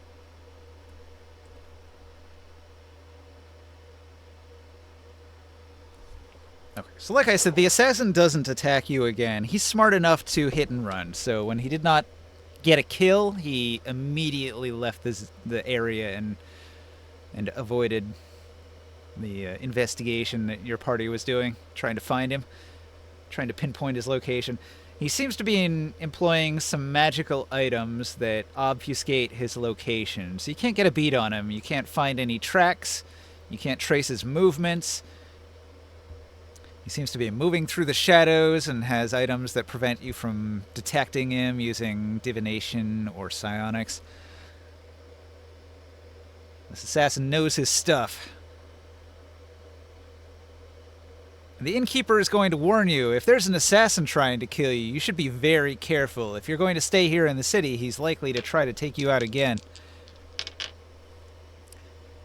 Probably. You just have some kind of defense.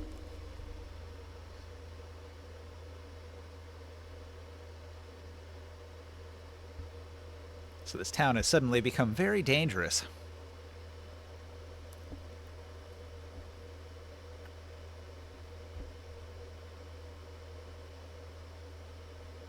But Densis has spoken of how powerful your party is. So this assassin is taking your power level very seriously and isn't risking himself with a... Surprised there was not a multitude of assassins like I guessed with the Aircocker. If all of that killing was done by just one assassin, that means he's really good. I'm going to walk outside of the building and go to the window that he shot from. Mhm. And I'm going to write on the wall, why don't you just come and talk with us? This is not going to finish well for you if you keep on playing games. And I'm going to go back and rejoin. Like, I'll make sure that he clearly can't see me. If he's spying, I want to make sure that it's visible what I'm doing. Be interesting if he's one of the few literate people around. I guess so. But I come back to the group. I tell them I left them a message. Maybe he'll be smart and come and speak with us instead of trying to shoot us. To be honest, if he's an assassin sent from Eldrick, maybe he's the one who's going to be able to give us some information about that place.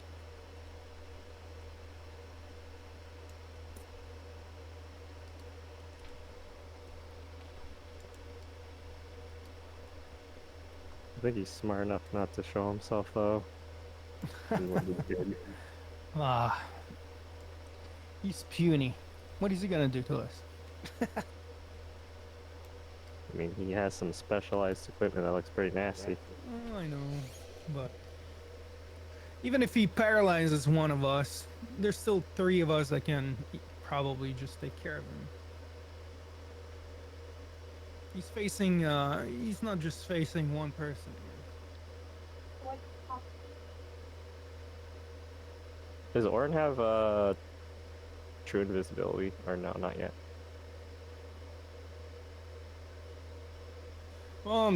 Taro, I think he has just regular invisibility. ringside.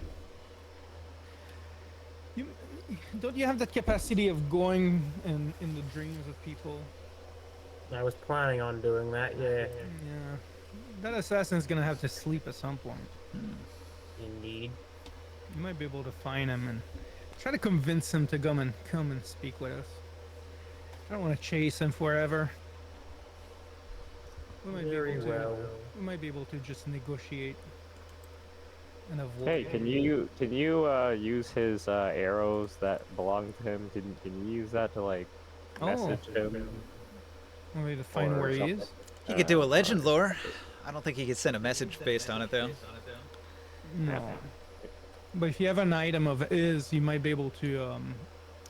Can You do might be able to scrying? trace him. Do you have scrying? I do, but I have to learn it. Like I have to wait till tomorrow.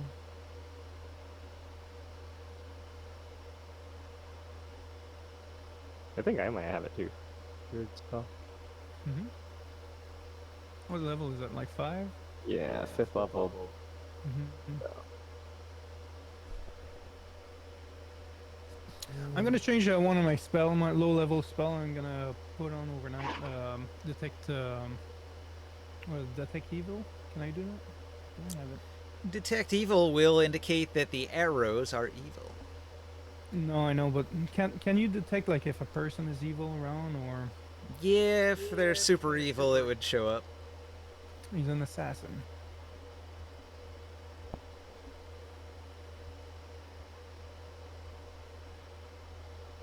But you don't detect any evil around if you cast it. No. All right.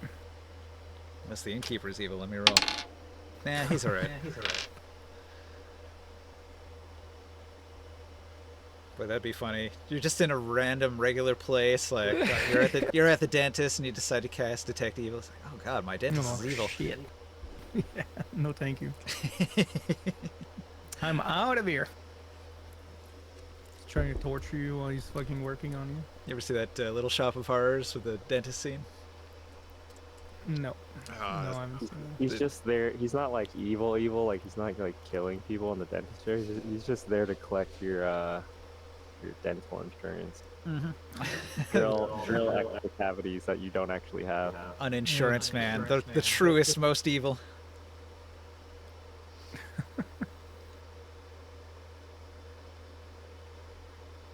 All right. Now that the travel distances are ridiculous, you realize that your ship is in need of supplies. You need to acquire a lot of water so that your crew can survive over the long journey. Now, when we were in that cave with that, we found that water source. We should collect some. Well, the trick is you need a container. So the ton of water comes with the ton, which is like a big 200-gallon wooden barrel. Yeah, we should get that like every time. So if you buy a few of those, when they're drained empty, you can refill them from a water source that you find. Yeah, we'll do that. So they're 20 ceramic pieces each. I'll pay for it. I'm gonna get 5 of them. All right. That should last us a while now. Yeah.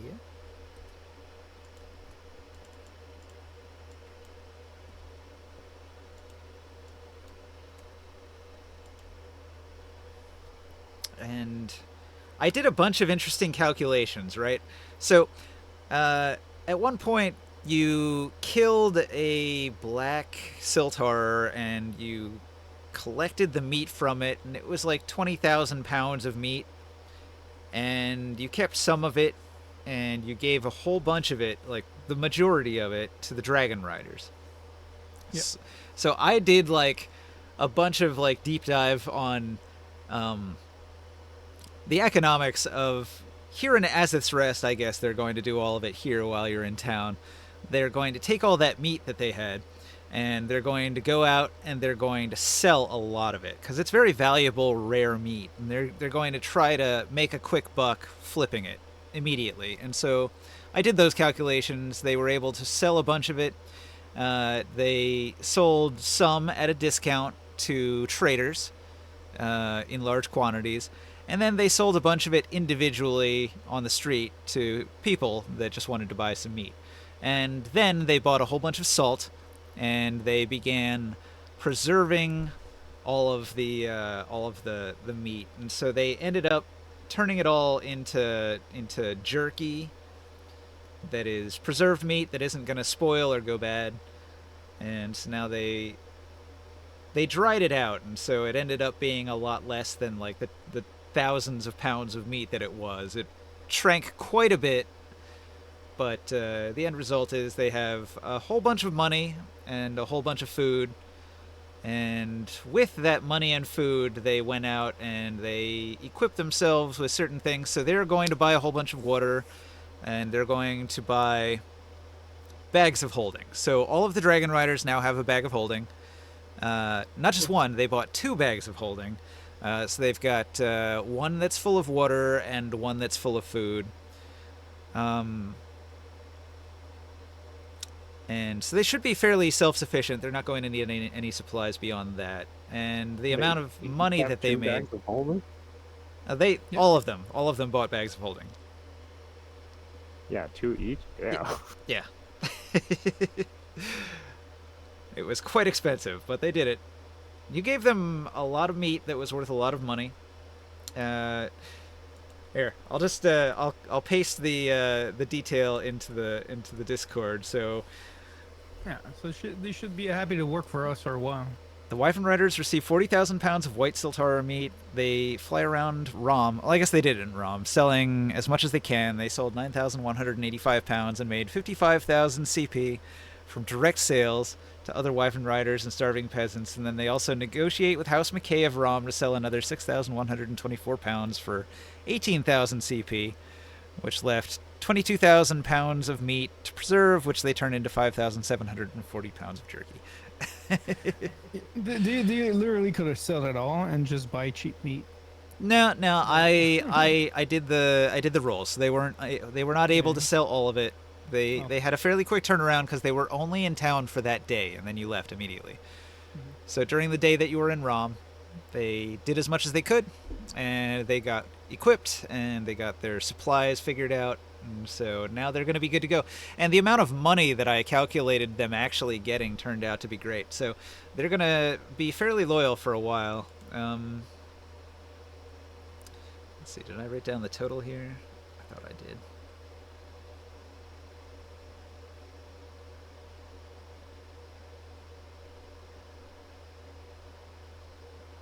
Anyway, they're rich, and that buys a lot of loyalty from a bunch of mercenaries.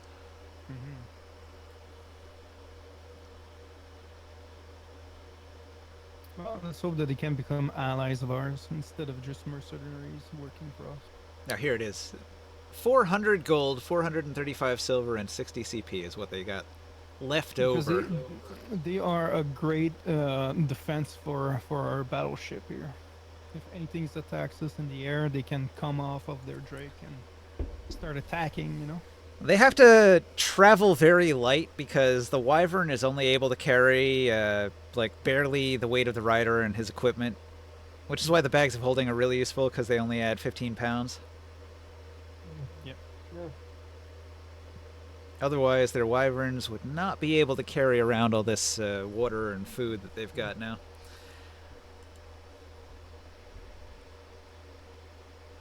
Sounds good. Alright, so you've resupplied with water, you've got a bunch of food. Did you want to get anything else here in town before you begin traveling? I think your goal was to head to Hogale, right? Yep. And now Hogale is to the north of here. How far are we from the Road of Fire in that area? If you were to go south, you would get there pretty quickly. Like all quickly.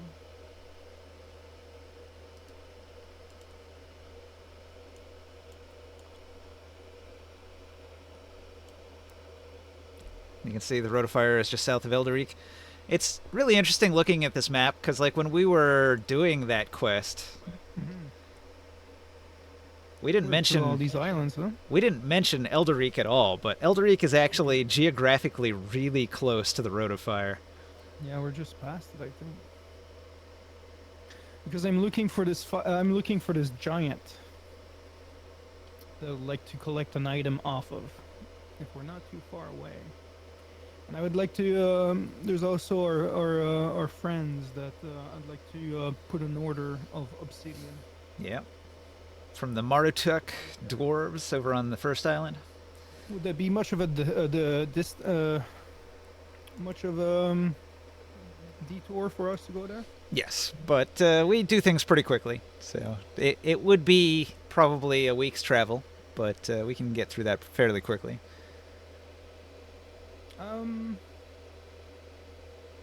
What do you guys think? Are you okay with that, or do you want to go to where we're soon? Or do we have a time crunch for what we're doing? Not really. Everything's open-ended. What do you guys say? Would you be willing to do a little detour? I don't see any reason not to do the detour except for the fact of this assassin. Wait, where's the detour going to again? To the southeast, Road of Fire. to the Road of Fire, to the islands, the chain of islands out in the Silt Sea. I'm looking for a giant that has a fire item, a belt, I believe, or can't remember exactly. And I'd like to go back and see some of our friends in the town and put an order of obsidian for Tyr.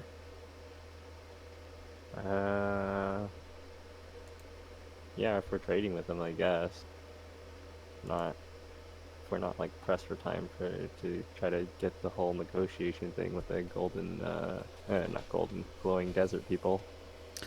That's one of those open-ended side quest kind of deals. There isn't a time frame because it would require going around to a bunch of different locations. So just get to it when you get to it, kind of thing. And we could potentially go to also this this crater of trolls for you. Don't you need to go there? That's not too far away too. The Troll Grave Chasm? Yeah. Yeah, I need to investigate that. What do you guys say? Since we're in the area, that way we can take care of these little side quests. Wait, where is the Troll Grave Cavern on the new map? On the new map, it's up here. Yeah. Oh, that's Oh, where- wow. Up Yeah. there? Then that's in the opposite direction. I know. Things have changed a bit. So It's gonna be on our way though. you wanted to go here to Hogele, you wanted to go here to the Troll Grave, and now you want to go here to Road of Fire. Yeah. Can we do the Road of Fire and then go to the troll? Sure. We're currently at Azazrest, right? Yeah. Well, you know, we could have stopped on the Road of Fire on the way up, because it's kind of Yeah, I know. It's just like we're not used to this new map retconning at it. all. No. It's a bit far to the east. So you would normally not go towards it because you would just be moving sort of in a northward path towards Azith. Yeah, they're all a little bit of a detour, every single one of them. Is the So Road of Fire we're going like over here, or what part of it are we going? So there are several locations. There's a little town on the tip of the land here where you might find your friend. And if he's not there, then you'll have to go visit the Marutuk dwarves on the first island. And then there's we gotta find that giant. So your guy is probably here or here. One of the two. It's better if we go and talk to them first. Try to see if I can make that trade with them. And maybe Probably we'll, like, 4 or we'll 5 get, travel. and we might be able to get some information on that that giant that I'm looking for. You might know or heard of where he might be hanging out. All right. So you board your airship. The weather roll is calm, normal for the season, hot. And you do not encounter anything but birds. Some vultures flying around, possibly.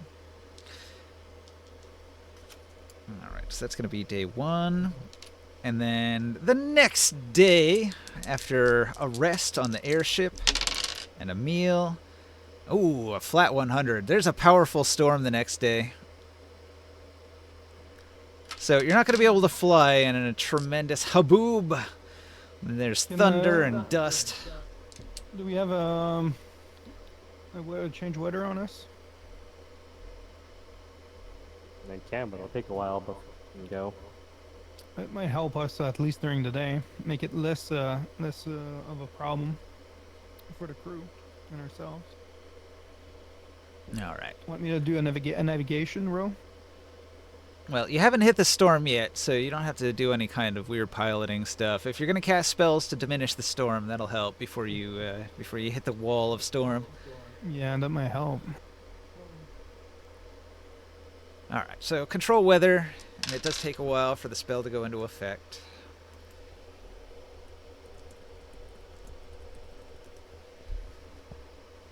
You're trying to diminish the storm in intensity. Control. Find the current condition. Stage 5. Change its stage by 1 up or down.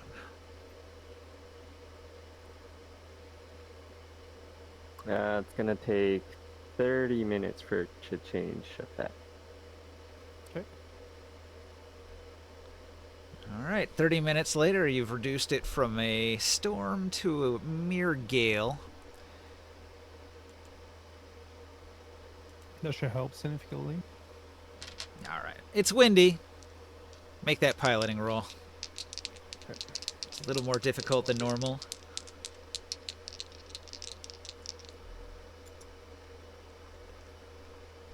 Can ring sight like make it back and also use it? 32. That's No a good need. Piloting roll. I rolled a 20. So that's basically to see if you get blown off course. You do not. Believe it or not, yeah.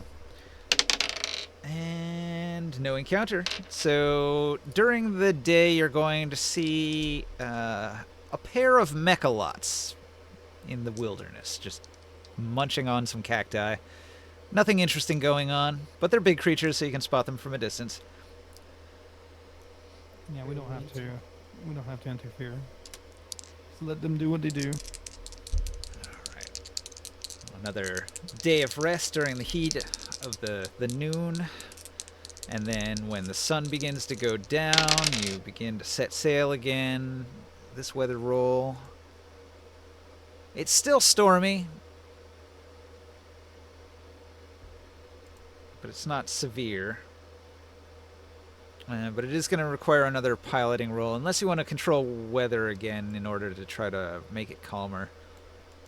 So, I'm kind of curious about how this works. So, the casting time is 10 minutes. The concentration lasts for up to 8 hours. It says once the effects take place, the new conditions, which is 30 minutes, it says you can change the conditions again.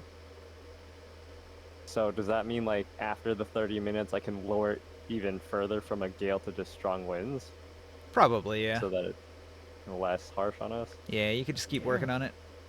Could you do that on a daily basis? That way we just have Yeah, good but weather? it just letting you know it costs an 8th level spell, so if we're like fighting an assassin stuff.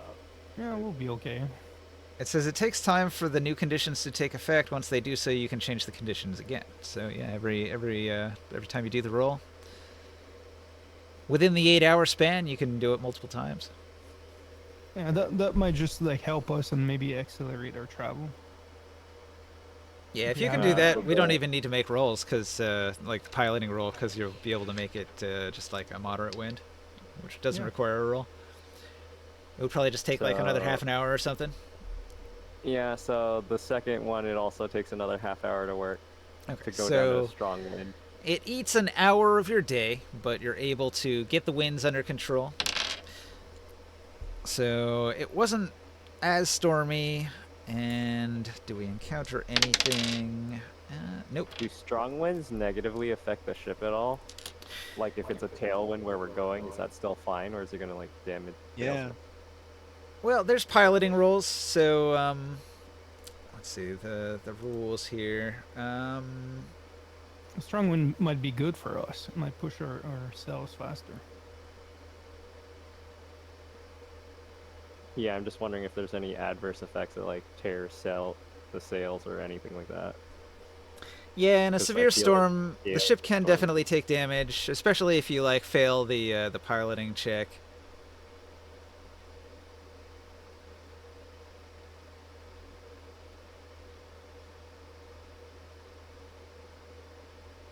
Yeah, I don't see it here. I thought there was a note on the rules for it, but I don't see it. because I'm not even sure if you would want to take off in, like, even in a gale, like, if you'd still want to, like, take off in the ship.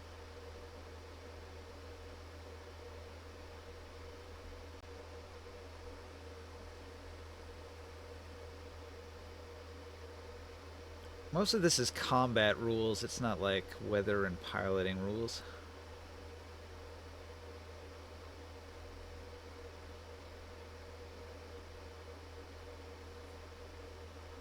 Yeah, so basically, the storm can damage the ship, but if you reduce it to calm, it's not going to.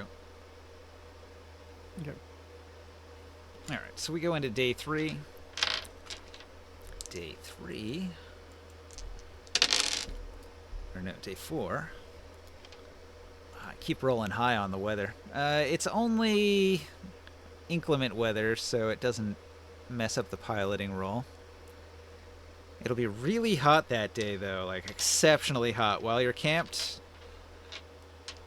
So you stay in the shade. It doesn't require extra water because you don't do much. You're not active during that part of the day. So let's see. From Az's Rest, we're going to say day 1, put you there. Day 2, put you there. Day 3, day 4. You're getting into the silt. We're getting close Also, to the like, edge of the silt here. Also, if it's like freezing cold at night, you can make it less freezing cold. Okay. So you make it to...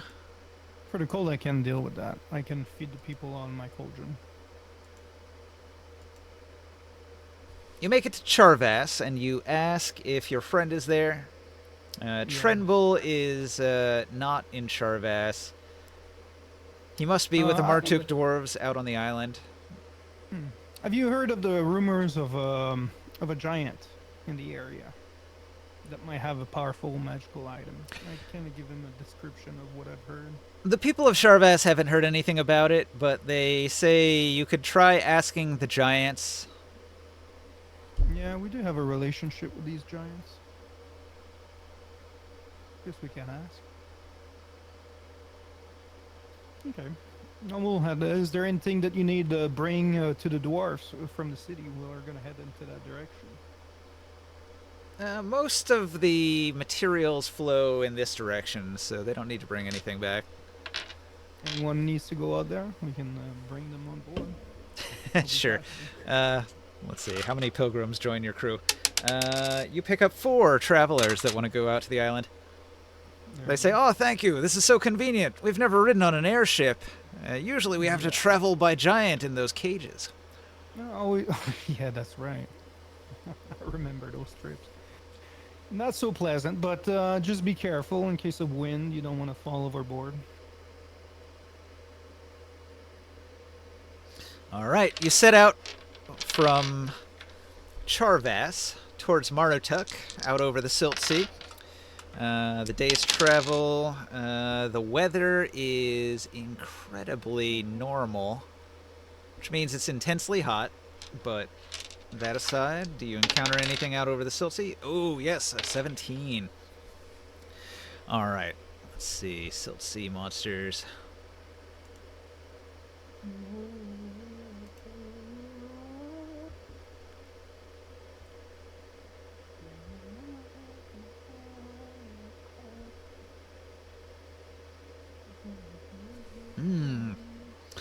All right. You encounter a large flock of razorwings. The razorwings notice your craft and take an interest. You've encountered razorwings before. They can be kind of dangerous.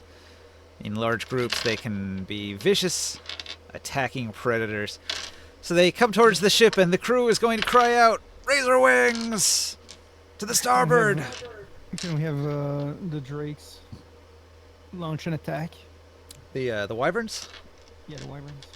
All right. You call upon the wyvern riders. And we're gonna shoot some ballista and all that before they can reach us. Okay, let's see here. Sarish Vek says, "Get your gear!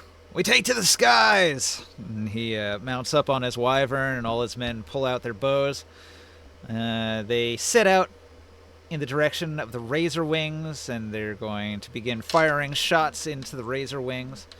The razor wings are going to make an attack against them, and they're going to get the first attack because they have ranged weapons. So, ooh. Small targets. The wyvern riders have difficulty, and they take some damage.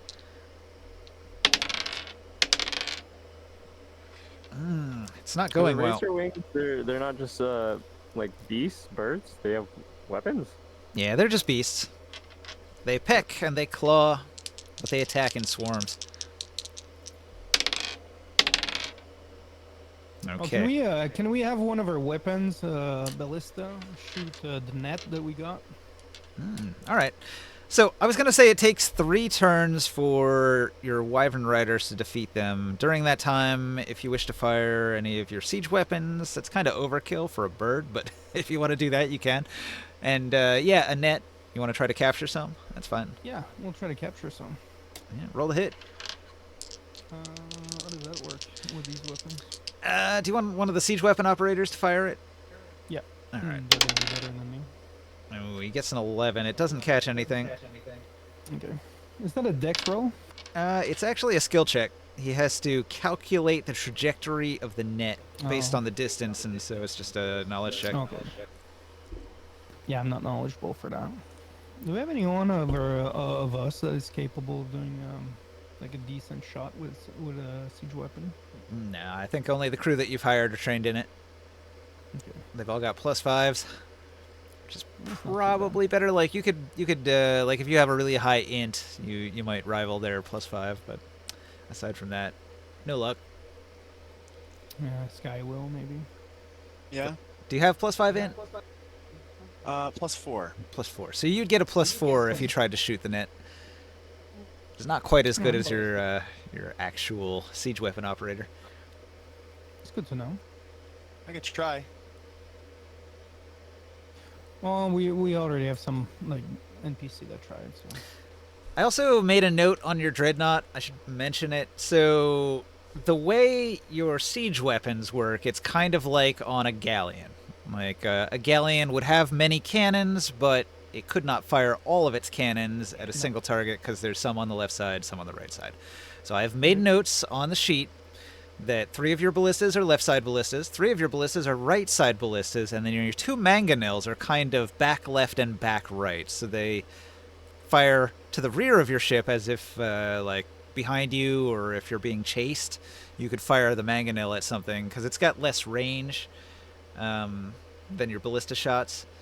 So it's used differently. But because they're left and right, you could probably only target one or the other on something.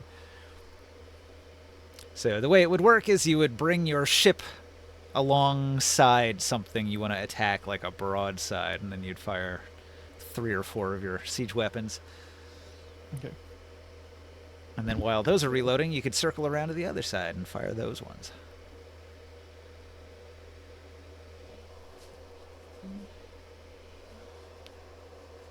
What's the reload time?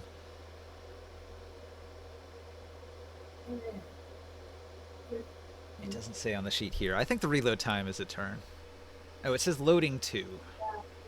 And the mangonel says loading 30. So once you've fired it, it's pretty much done. Mm-hmm. No combat ever lasts 30 turns. Okay. Oh, if you're sieging a city or something. Yeah. It's a little different. All right, so you're going to arrive. Well, actually, there was combat. They defeated the birds. It took 3 turns. I'll spend a little bit of time healing the drakes.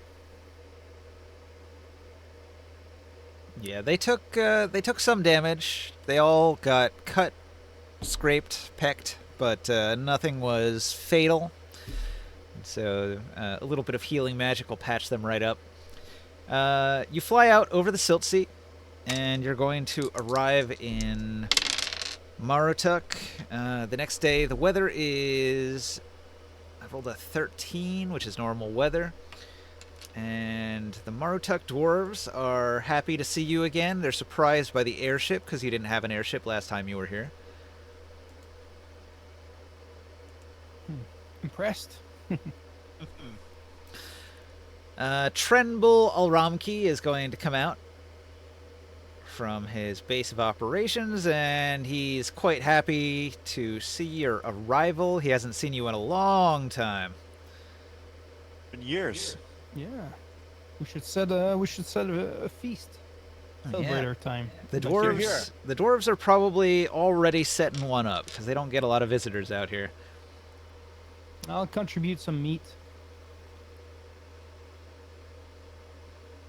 Yeah, the dwarves here, they're passionate about trade and obsidian mining, so they're going to be really interested in your business proposition.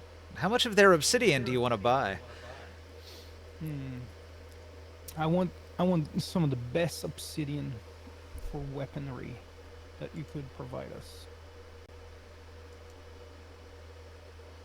I want the best simply because I want to make magical obsidian weapons out of these.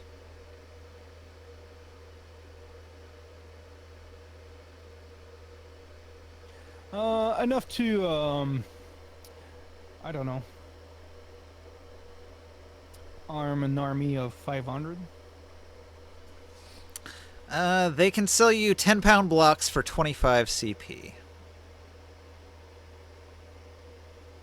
How heavy is the obsidian? Well, it would be 10 pounds each. How much?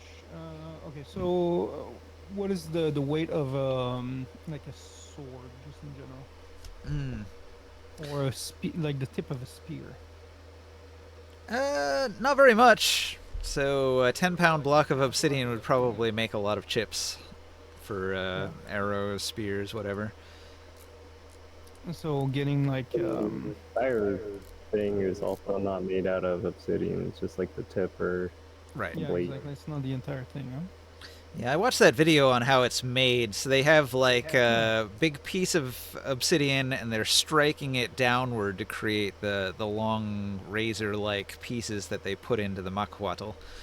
So like 500 pounds. How much would be the price for that? 500. Let's see. 10 times this would be 100, and that would be 250, and then 5 of that. 1,250 CP.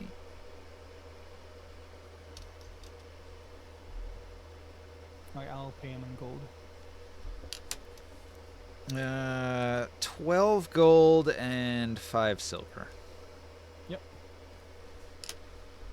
All right. We're looking into making some weapons. And how is the business? Not so good, because we had to cut off our dealings with some of the city-states after we learned what they were using our obsidian spheres for. Yeah, we've been trying to support you. I bought quite a bit for the fire temple and now for some weaponry. Hopefully we can keep on doing good business with you. Do you do any business with Kern by any chance? They don't. No. Well, we could potentially put you in contact with the leaders of the city. They might be interested in your material, and you're not that far away from there. You would have to go through the seas, but you're already used to that.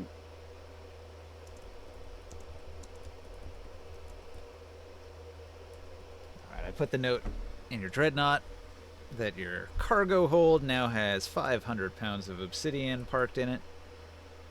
Wow. It's gonna make a lot of weapons. You're gonna Only need the best. Yes.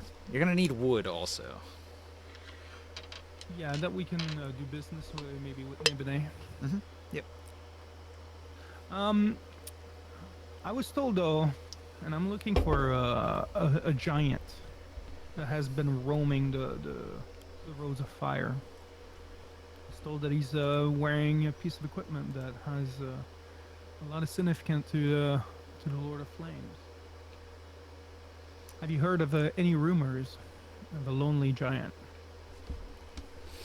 by any chance? Let's see here. Uh,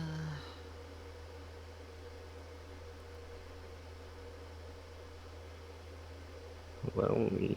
Planning on setting him up with a date. Exchange for the magical item. No, taking it from him.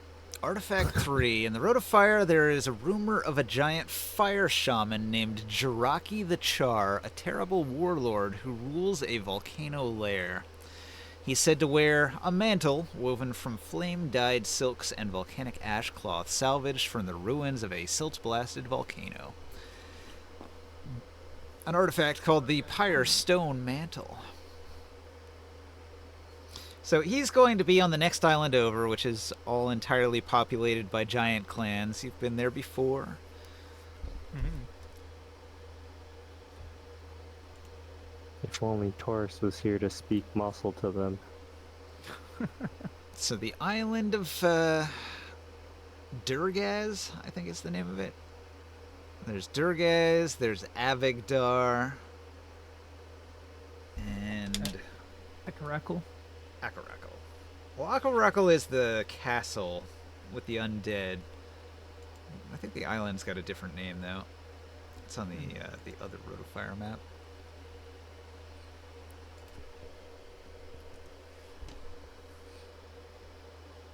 Another place with mystifying creatures.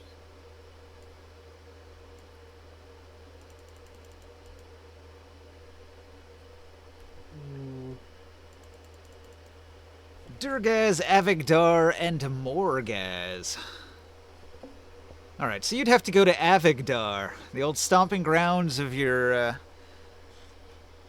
magma druid friend that you helped out when you were there last. Yeah. Mad Marcus Yeah, Alronki.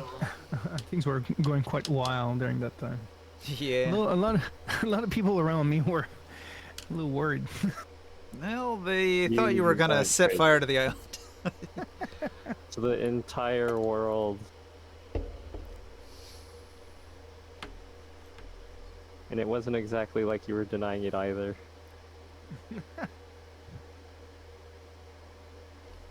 Yeah, that was the most scary part of the whole campaign, I think.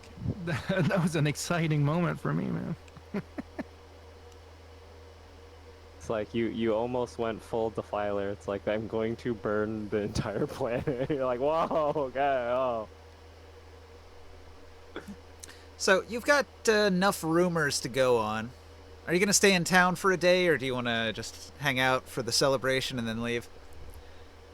Oh, we gotta celebrate and go after. Okay, so Everybody you needs a rest, and the people on the ship are all gonna want to participate through this. Sure. All right. So a bunch of the crew is going to come out and have some rest and relaxation time. They party with the Marutuk dwarves. They're a little bit backwater. Their traditions are strange, even by dwarven standards, and they don't have much. They eat a lot of sort of flavorless tubers, silt mussels, and things like that. So what they offer isn't especially fancy like you'd get in a town. You just had a bunch of delicious food at the inn in Azathrest, so the weird dwarven food is going to be a bit of a culture shock. But it's well made. They have good cooks. They just cook up some unusual things. And the next day, let's see how the weather is for your journey. I rolled a 50. With a 50, the weather is again normal, which means really hot, really silty. Everybody has to wear their silt masks out here in the Silt Sea. Otherwise, you get the gray death, a hacking cough, where your lungs melt from the constant abrasion of the silt in the air. So everybody's being cautious and protecting their lungs, and you're going to travel out over the silt. Do you encounter any weirdness? Nope, there's no creatures out over the silt. So you travel for a full day, and the next day you are approaching Avigdar, and you have to camp briefly during the hottest part of the day, but then you're able to continue on towards the volcano that you can see in the distance. I've rolled a 38 on the weather. So it's very hot and smoky as you approach the volcano, but there's no storms. There's no winged creatures to attack the airship as you approach the volcano, so you arrive at your destination after another 2 days of travel. Alright, so there's a giant cave where the giants live. You can see they've got some construction outside the cave, animal pens and things like that. But most of the giant stuff is going to be inside the cave. Let's see, are there any giants outside the cave? No, you don't see any giants.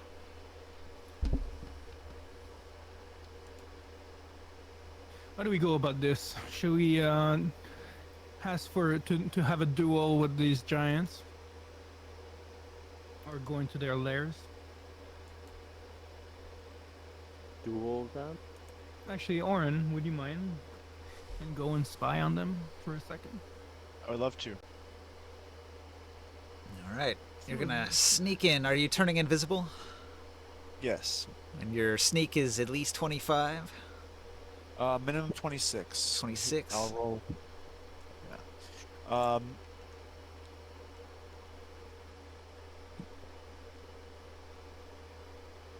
29. Nice. Okay, so you're going to sneak into the giant's cave. This cave, unlike some of the other giant caves that you've encountered in the past, this cave is very fire-themed. The cave is connected directly into the volcano. It's intensely hot. The air is tough to breathe. Like, it's got a very sulfuric kind of smell to the air, and the heat is oppressive. And it's not just hot, it's also incredibly humid, and there are pools that look like clear water, but they might not be clear water because it's a volcanic area. You know, it could be pools of acid, things like that. Good thing I have that that water elemental in a bottle that helps me with oppressive heat. Inside the cave, there are a number of giants. You're going to spot in the main chamber, there's just one giant.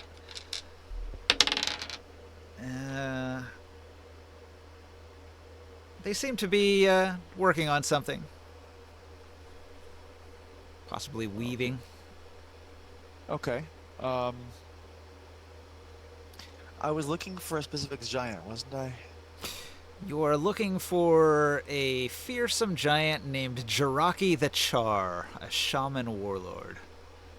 Jiraki the Char. I don't see any shamanic. The giant that one you see in giant. the cave seems to be a common giant laborer. Female, maybe. She's weaving some sort of wool into clothing that the giants wear. Are you planning on killing the giant that has your item that you're looking That I'm looking for? No, but can we no. communicate with you? Yeah, it's telepathically. I'm. Is it safe for us to come in? There is one giant in here. I don't know if she will rouse be spooked at your approach. But I don't think that what we are trying to find is in this cave. No. Right? Okay, listen. Full stop. I am only partly alive right now, awake. Oh, I'm sorry. okay. So we'll. I'm gonna decide. I'm gonna decide. We're gonna step in, and we're going to find this warlord and deal with him directly. You're just gonna walk right up into the cave and through the front door? Yep. And I'm in heavy armor, and I'm making a bunch of noise. Okay. Well, the giant that is in the room that was weaving is going to hear your approach, clank, clank, clank, down the hall. You enter A large cavern of black glass, sulfurous steam, and a slow river of glowing magma seep through the cracked basalt. Wind howls upward like a living thing. Updrafts. The first giant stands up, noticing you, and will shout, causing 3 other giants to enter the room. So now there are 4 giants in the room. They will grab up clubs and spears, and one of the giants is going to call out to you. It seems to be a male giant, and he says, "Stop! Who you? What you do here?" I am Gramorn. Ramorn.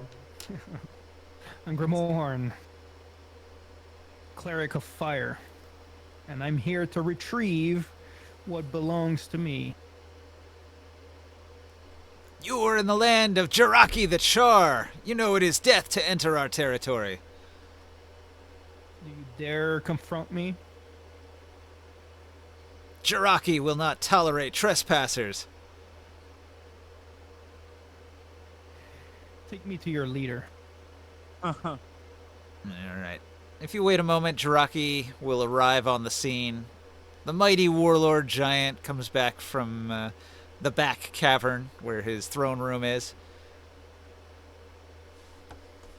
I'll talk to him in Ignite, and I'll tell him to bow down to me. Hang on. When he comes out into the room, he's going to bellow in a booming voice, "Small ones, walk my road again. Speak your purpose or burn until even your names are ash." I'll tell him in Ignite to bow down to his master. Unless he wants to face the Lord of Flame. Jiraki is going to stand up, enraged. He says, "Jiraki will duel you to the death, little one." Is he a fire Is he a fire giant? He is a fire shaman. Oh, fire shaman. Would he be? Is this gonna upset your Lord of Flame? No, not really. He challenges you directly. He says, "One stands, the rest watch. This is how fire decides." Okay. Fine by me. Be the ruler, the owner of your of what is the name of the item? Of The mantle. Of the mental. He'll relinquish the mantle if you can defeat him in single combat, but he's sure he will win, because you are a puny little man. Got him. I'm still invisible, by the way. You're gonna stab him in the back? Nope. No, come on.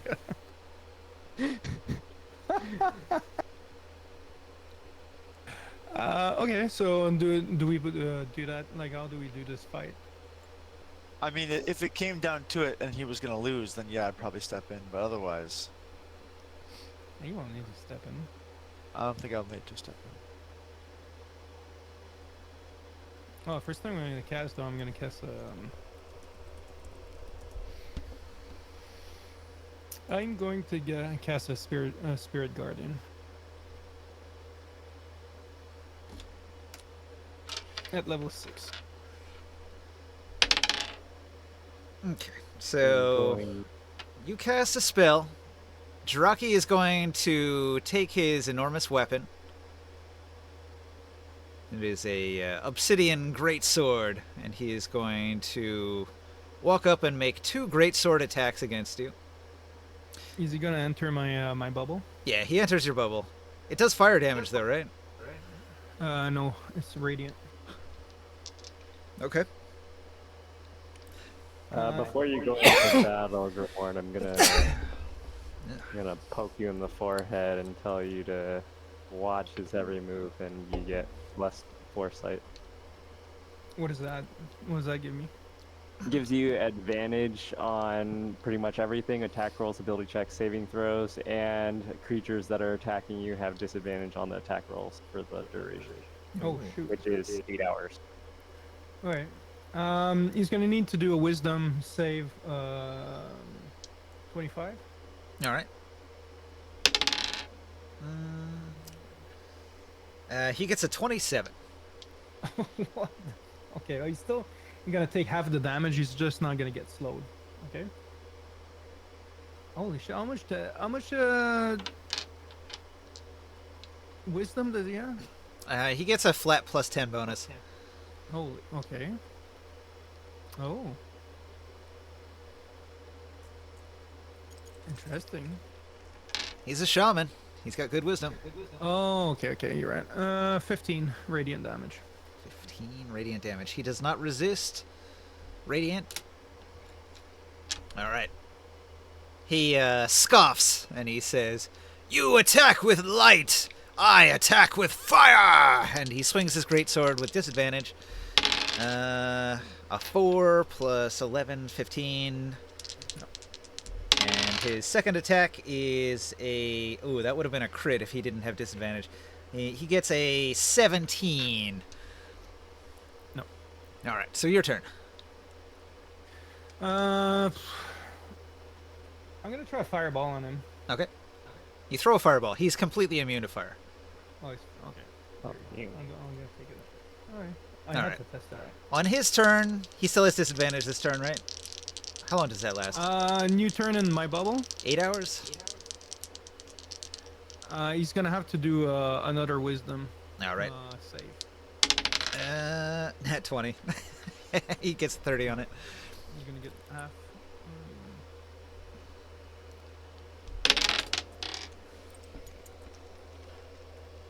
And then he gets a 16 to hit and 13. another 16 to hit. Radiant damage. All right. He's now at 28 damage. Yeah, so that's not gonna work. Okay, so he steps in, he attacks twice, he cannot hit you, and your barrier does some damage to him, and then it's your turn. Yeah. I'm gonna attack him directly with the Scorch Blade. All right, you use Scorcher, the artifact weapon. Yep. And he might recognize it. Isn't that the weapon that was used to kill giants? I forget the lore on Scorcher. It was was used used to kill something. Yeah, I can't remember if it was giants. Dark Sun I don't get Wiki says... I don't get. Do I get advantage on my attack roll? Long. Yeah, you do. Attack rolls, you get advantage. Oh, yeah. 33, is that exceptional? this sword used to belong to Hamanu. He used it to kill Dragoth. On Dragon. Is 33 exceptional? Yeah, his armor class is 18. And the that sword, if I'm wrong. Oh, it's the Troll Scorcher. It was Oh, used troll. to kill the trolls. Where's the scorch? Where's the details on that sword again?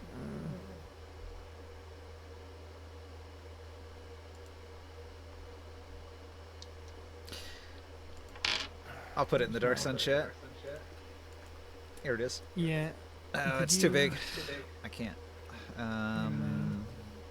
I'll cut it in half. Hold on. I hate No, the but limits. it has some. It has some. I gotta pull it out somewhere. I normally don't use that sword. It's got 3 features that are alignment based. You're lawful, right? Or is it neutral? No, chaotic. You're chaotic. All right. Yeah. So that's the one. When you land a hit, it does an additional 46 slashing damage.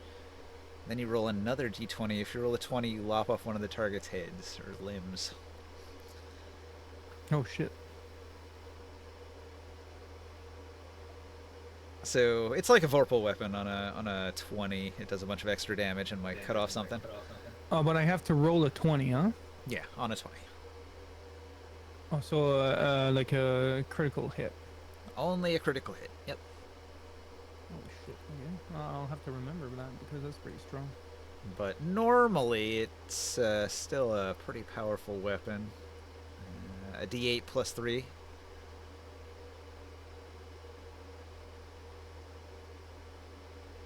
And on hit, it deals an additional D4 fire damage. So 22 damage when I hit him. Nice. And on this turn, he's gonna take again the radiant damage unless he you'll have to roll his wisdom check. 22. Alright, so he fell. So he'll take the full, and he's gonna be slowed. He's gonna take 26. Again. All right. You've gotten him to 76 damage. Are you ready to bow down already?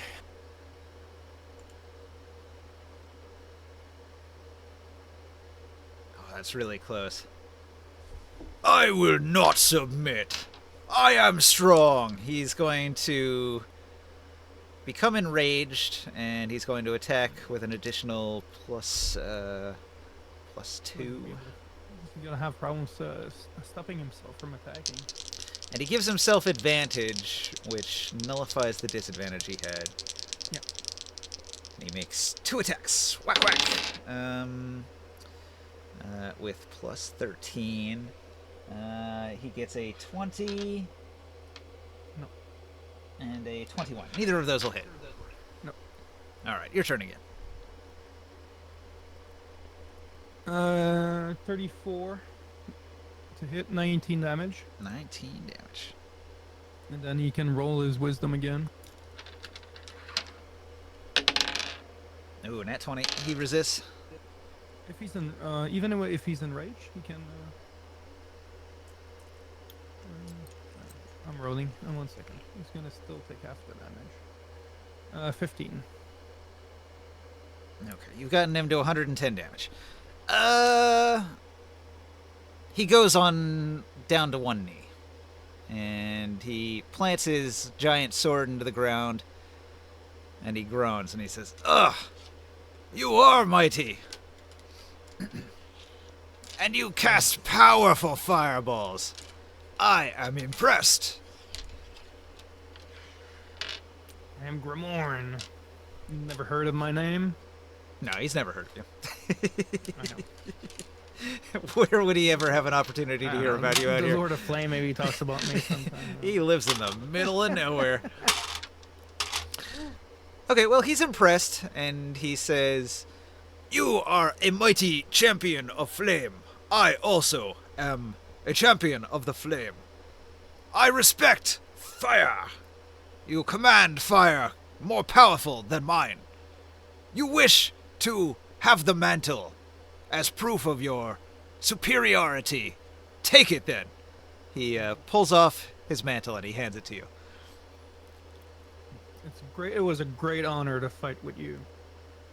He nods. He says, "You are small. I will not underestimate men as small as you in the future." Do you pray to the Lord of Flame? Yes. Do you know, the ancient ruins that we transform into a fire shrine not too far away?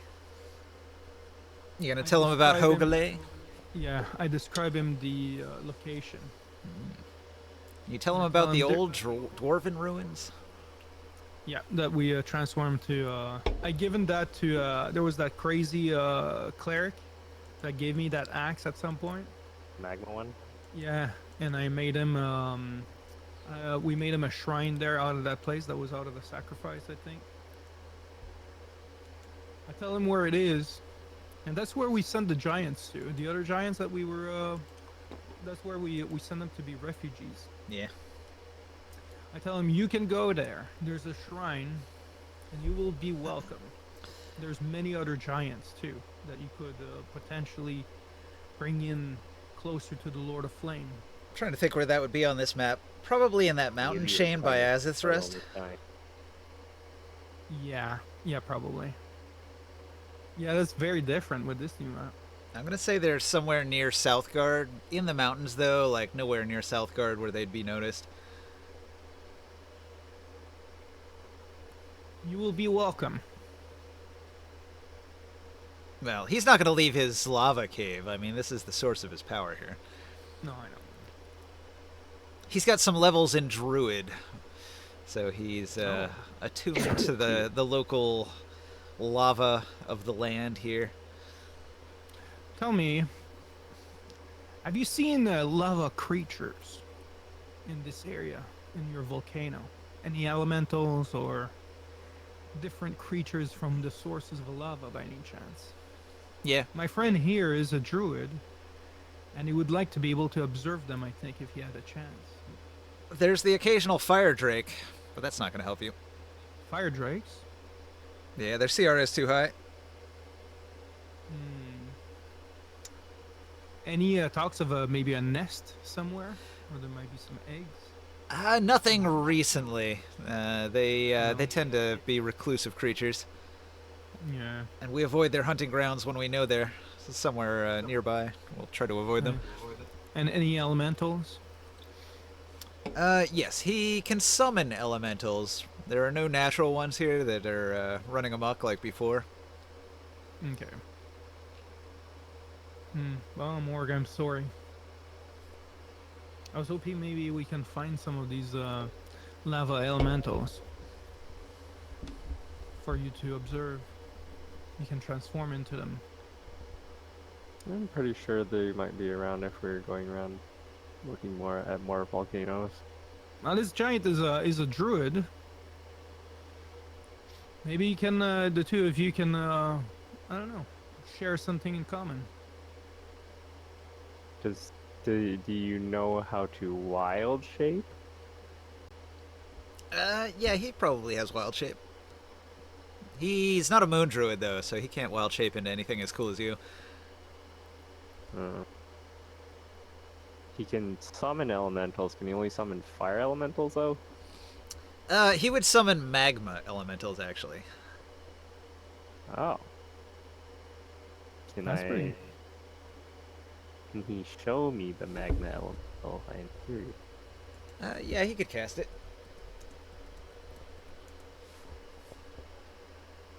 Are magma elementals? Can I then transform into one later? I'm trying to find a stat block. You sent me a link before in the Discord, didn't you? I'm pretty sure I did, yeah. Or it was in the general chat, not DM though. There you go. What's the GM binder? That's usually where I get my stuff.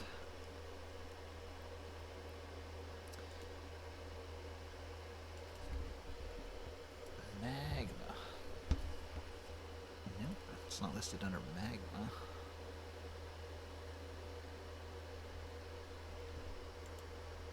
And GM binder is not loading. Here's one. CR16. Ooh, that's powerful. The para elementals, that's one. CR16. Damn.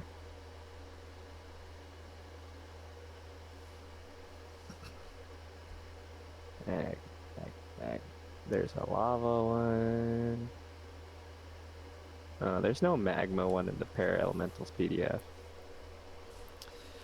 Well, I'll link the one that I found. I was just doing a web search and saw this one here. It's big, though. It's really big. So, it's one of those summons where it's not like controlled summons. It's one where he just respectfully says, "Hello, I don't mean to offend you, but I just wanted to summon you to praise you. Oh, mighty magma elemental," and then he sends it away. Oh shit, okay. I realize you can control that down. Wow. They have an understanding. He can contact it, he can conjure it, but he doesn't necessarily control it directly. Okay. What kind of giant is he by looking at him? Like, what species of giant would it be? He is an Athasian giant. I was using a fire giant stat block, but he's basically just a regular Athasian giant. Actually, on this island, I think they are all beast-head giants. So Yeah, he, those are strong, no? I think he's probably a goat-head giant. I think all of the giants here are goat heads, except for that one clan of wolf-head giants. Have you ever met a fire giant in your life? I am a fire giant. What are you talking No, about? a true fire giant. What do you mean? I am a true fire giant. Are you insulting me? The one that we have from Forgotten Realm. Are you going to describe a creature from another plane of existence? He's confused. Oh. Is this place a shrine of fire by any chance? Is this It's a lava shrine. Oh, it's a lava shrine, but not a fire shrine. Well, okay, I should rephrase. It's not a lava shrine. It is a lava protected land. It's under the druid Okay. sense of the word. Oh, I wish we could make this a shrine. This would allow us to visit you more often. I could actually, yeah, the problem is to come back. I could send you to my temple, so you can actually meet a fire giant. Well, he's curious, but he doesn't want to leave his island either. No, I understand. There's not many of us that moves away. And what was this mental doing for you? How strong is this? He is the guardian of the land. If the land were to come under attack, I would call upon his aid to protect me and the land. Oh, it summons someone? Well, if he were in danger, if his protected land were in danger, he would call upon this magma elemental from the Oh, magma yeah. plane in order to defend the land. Oh, no, but from the item. What does the item do? The one that Oh, we the just item. saw. Okay. Can you put that on a card? Yeah, let's see if I have Or it here. Discord and I can transfer it?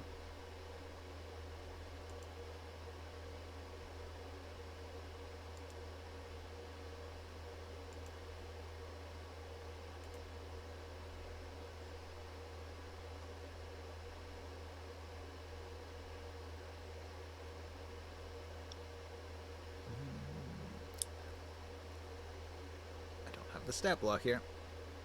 I'll get it for you. I don't have it on hand. What's an actual D&D item? I'm gonna have to make it custom.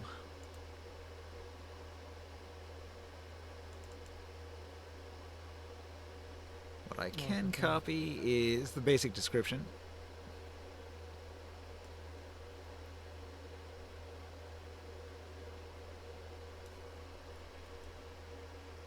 Alright, so it is a mantle woven from flame-dyed silks and volcanic ash cloth.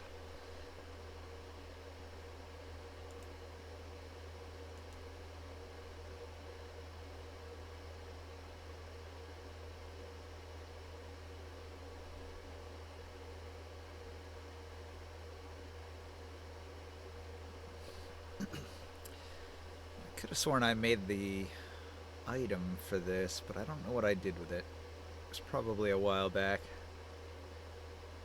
So that's like shoulder pad. That's like a shoulder piece of gear. It goes in the cloak slot. Okay.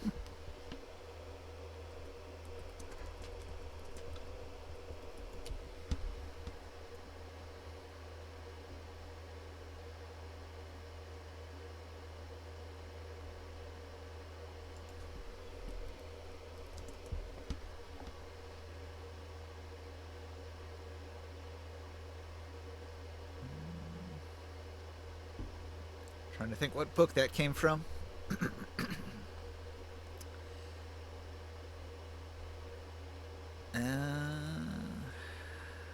Is it the elemental one?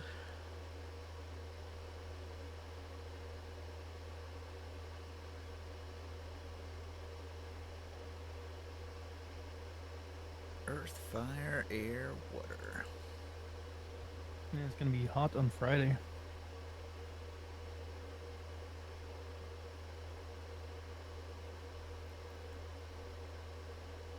Are you a long? Long? You're muted.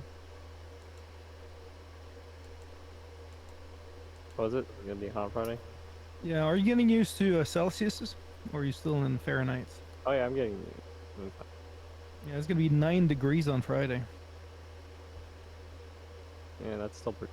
But yeah, at least snow. Yeah, it's gonna be like a shitty fall day. It's gonna be warm. I'm getting more used to the cold though, like the snow and everything. Yeah, it's a little bit of a shock, huh? When you when it just keeps on falling and falling.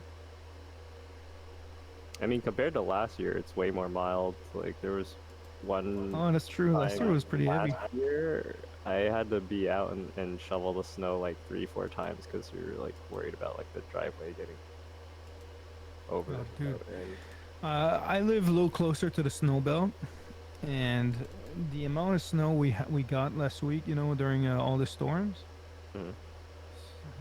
absolutely insane. It was like blizzards for 3 days. Yeah. I would have to go like 3-4 times a day to go shovel, or else it would get completely out of control. And now it's all melting. It's absolutely insane this year, like the amount of snow. I'm not even that far away from you. It's just like where I'm at. Like we're right on the path.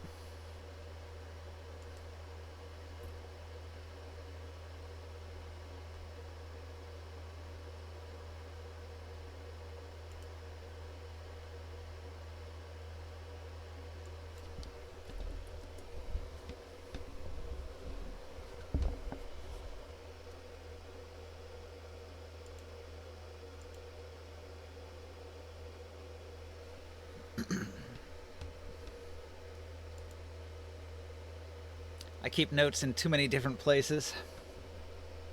Mm-hmm. It makes it hard to find things.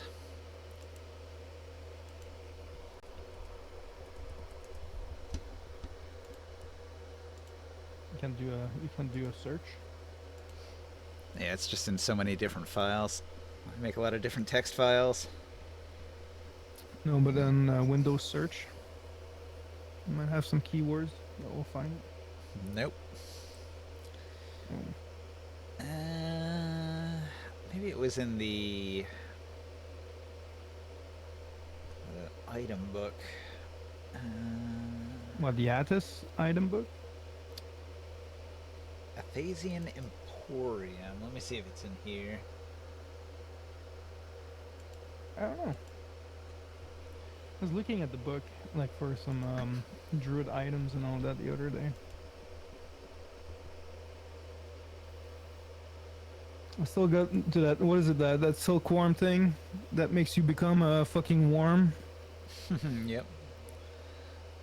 That item's so cool, though. It's like it's a curse at the beginning, but it becomes very strong when you go through the cycle. When you come back. What, you become a moth? No, it's I don't know. I can't remember like but it's a pain in the ass because it kind of takes control of you for like a year or something like that. I was right. It is in this book. But then you come back with the powers, but you're back with your character and all the advantage that came from it. Really interesting. You just go on a hiatus for a while. Yeah, pretty much because you're becoming a fucking worm during that time. Alright, I'm probably going to have to retype all this. Let's see here. Mantle of the Elemental Lord.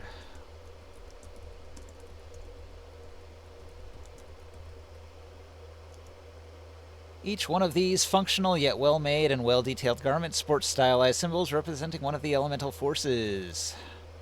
A mantle of the Elemental Lord, if worn over normal clothing by a cleric, grants a +5 armor bonus. Oh. That's actually pretty good for a Claude cleric.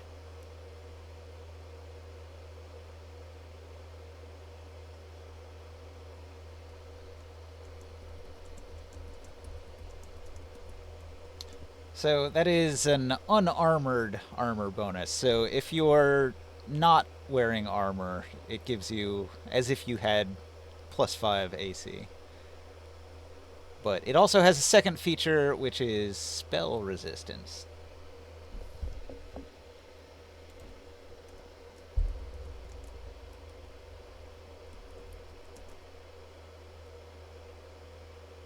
What is spell resistance? You get like Advantage on advantage saves. on the saving throws, and does it also like cut the damage in half from spells, or? No, I think it's just advantage on the saves.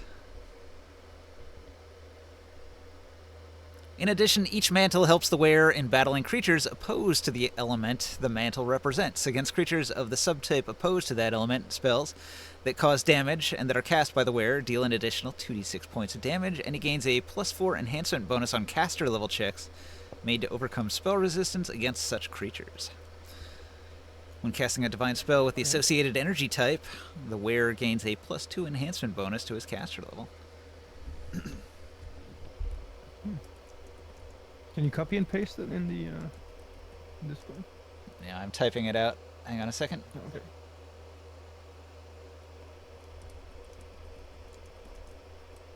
That's going to be a very good gift to a high priest.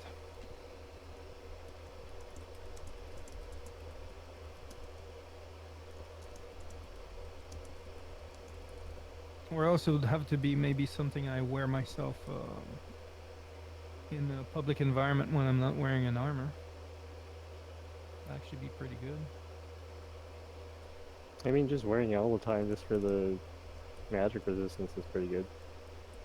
But does it work when I'm wearing an armor though? Yeah, you can get the spell resistance even if you have armor on. It's only the AC bonus. It's redundant, so like if you're wearing armor over this item, it would only take the outer armor bonus. But this would give me like spell resistance against fire though. Well, against all spells. It's just spell resistance in general. Oh, okay. Oh, You're shit. saying like creatures that are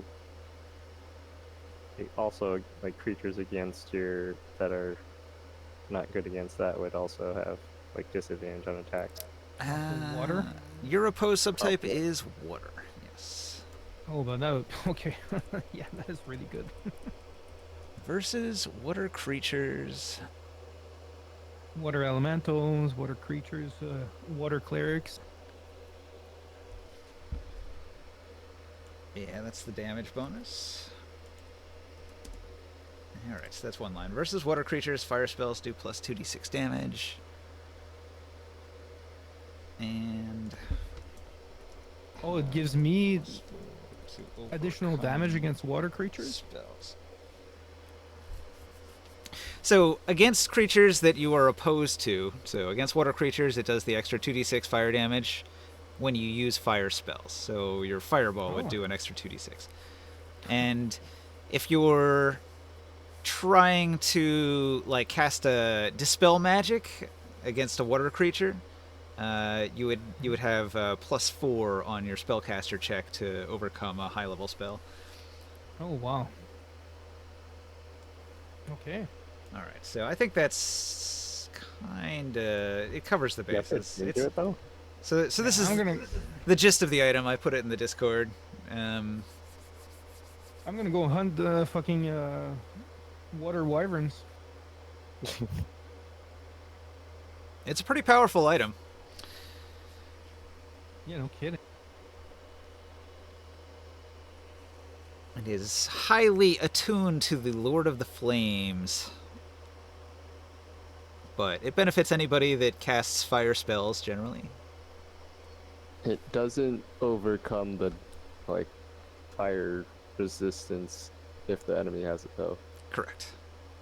which like water elementals and stuff would have.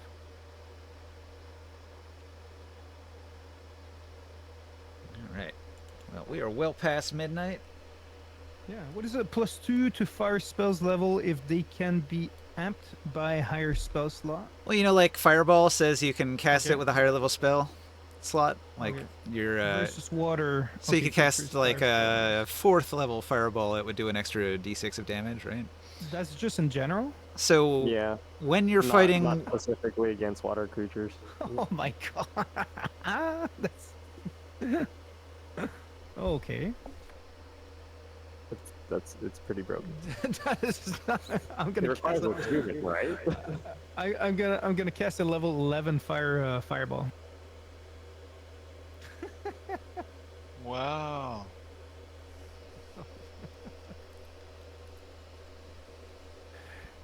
It's really, yeah, the benefit would really be if all right, that's kind of neat. yeah, there's a handful of spells that can be amped. So that gives you a nice little free +2, a couple extra d6 of damage. Yeah. So if you cast a fireball, it has like the 2d6 extra. And then if it's against a water creature, it has an additional 2d6 extra, so 4d6. And +4 overcome spells. Damage and have +4 over. Okay. Oh, that's in case. Yeah. Yeah. Oh, that's cool. That's a really cool item. That's mostly for dispelling high-level water spells. Yep. Wait, water I elementals don't have resistance to fire. I thought they did. which Water elementals? Yeah, I thought they had resistance to fire. no, you resist your own element pretty much. That's kind of the way D&D work when it comes to that. Alright, I guess you can save the table there. Right. We can call it quits. Thanks for watching out there in Twitch land. Well, that's awesome. Well, this was a big game for me.